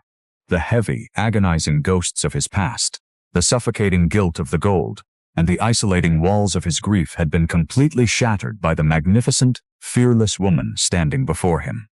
She was his anchor now. Gideon reached forward. His massive, incredibly warm hands gently framing Rowena's face.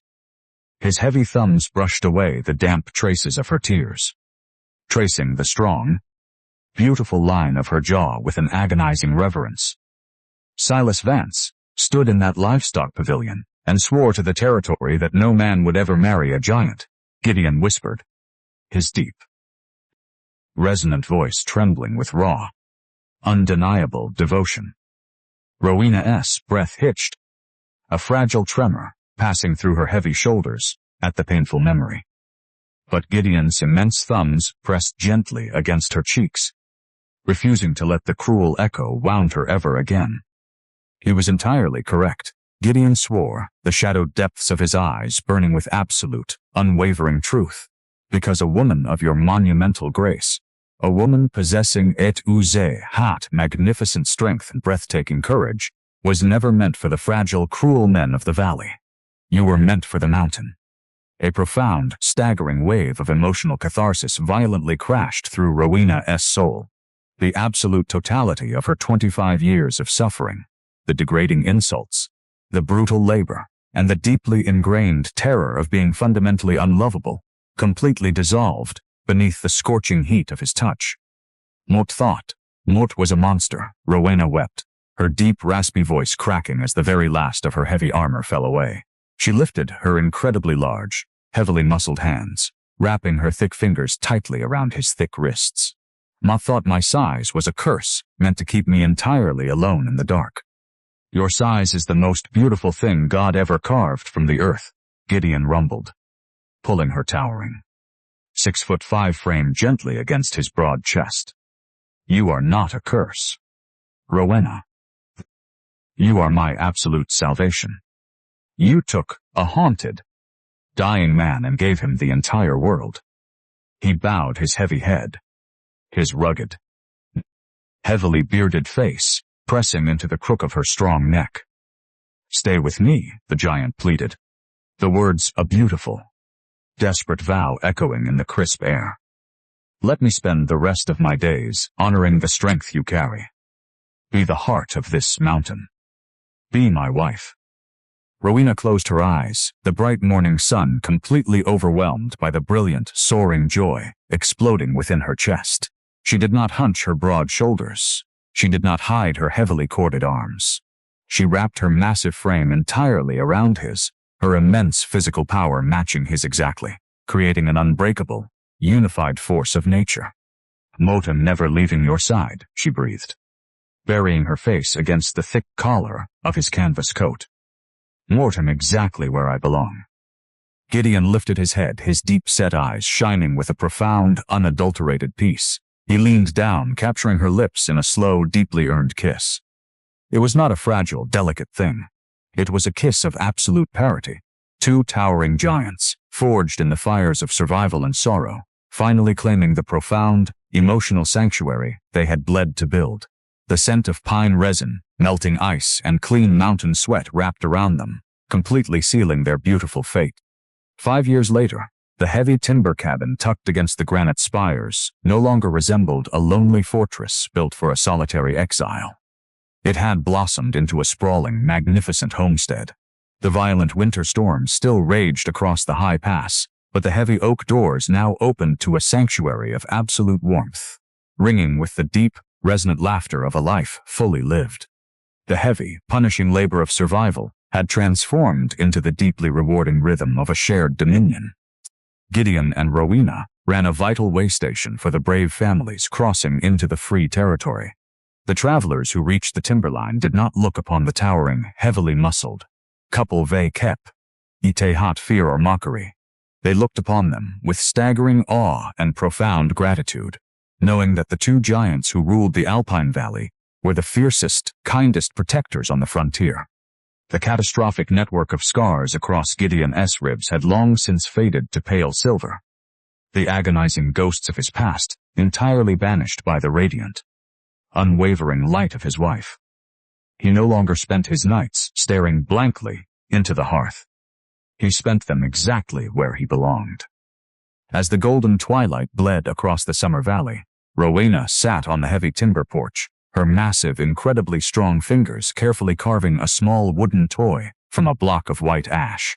She wore a beautiful, heavy linen dress that perfectly accommodated the thick, powerful muscles of her broad shoulders, completely free of the torn rags of her past. She did not hide her strength. She wore it like a crown. The heavy floorboards groaned softly as Gideon stepped out onto the porch. His towering 6'8" frame cast a long, protective shadow over the heavy oak planks. He carried 2 steaming tin mugs of dark coffee, the rich scent of roasted beans mingling with the cool mountain breeze. He handed her a mug, his massive, leather-gloved fingers lingering warmly against her rough knuckles. He sat down directly beside her, their incredibly broad shoulders pressing perfectly together in the gathering dusk. Rowena leaned her towering head against his massive bicep, taking a slow, peaceful sip of the coffee. She looked out over the sweeping, magnificent expanse of the free territory, feeling the steady, unbroken rhythm of Gideon's heart thumping against her arm. There were no chains left to break. There were no cruel voices left to silence. There was only the quiet, beautiful majesty of the mountain and the absolute, unshakable certainty that she was perfectly, completely loved, exactly as she was. This story is a work of fiction intended for entertainment purposes only. The characters, events, and situations are entirely the product of the author's imagination and are not based on real historical figures or actual events. Any resemblance to actual persons, living or dead, or actual events is purely coincidental. This story explores mature emotional themes such as overcoming emotional abuse, healing from past trauma, and finding self-worth, but maintains a family-safe PG rating in accordance with YouTube Partner Program YPP guidelines. There is no graphic violence, explicit content, or gore. Viewer discretion is advised for those sensitive to themes of family alienation and emotional hardship.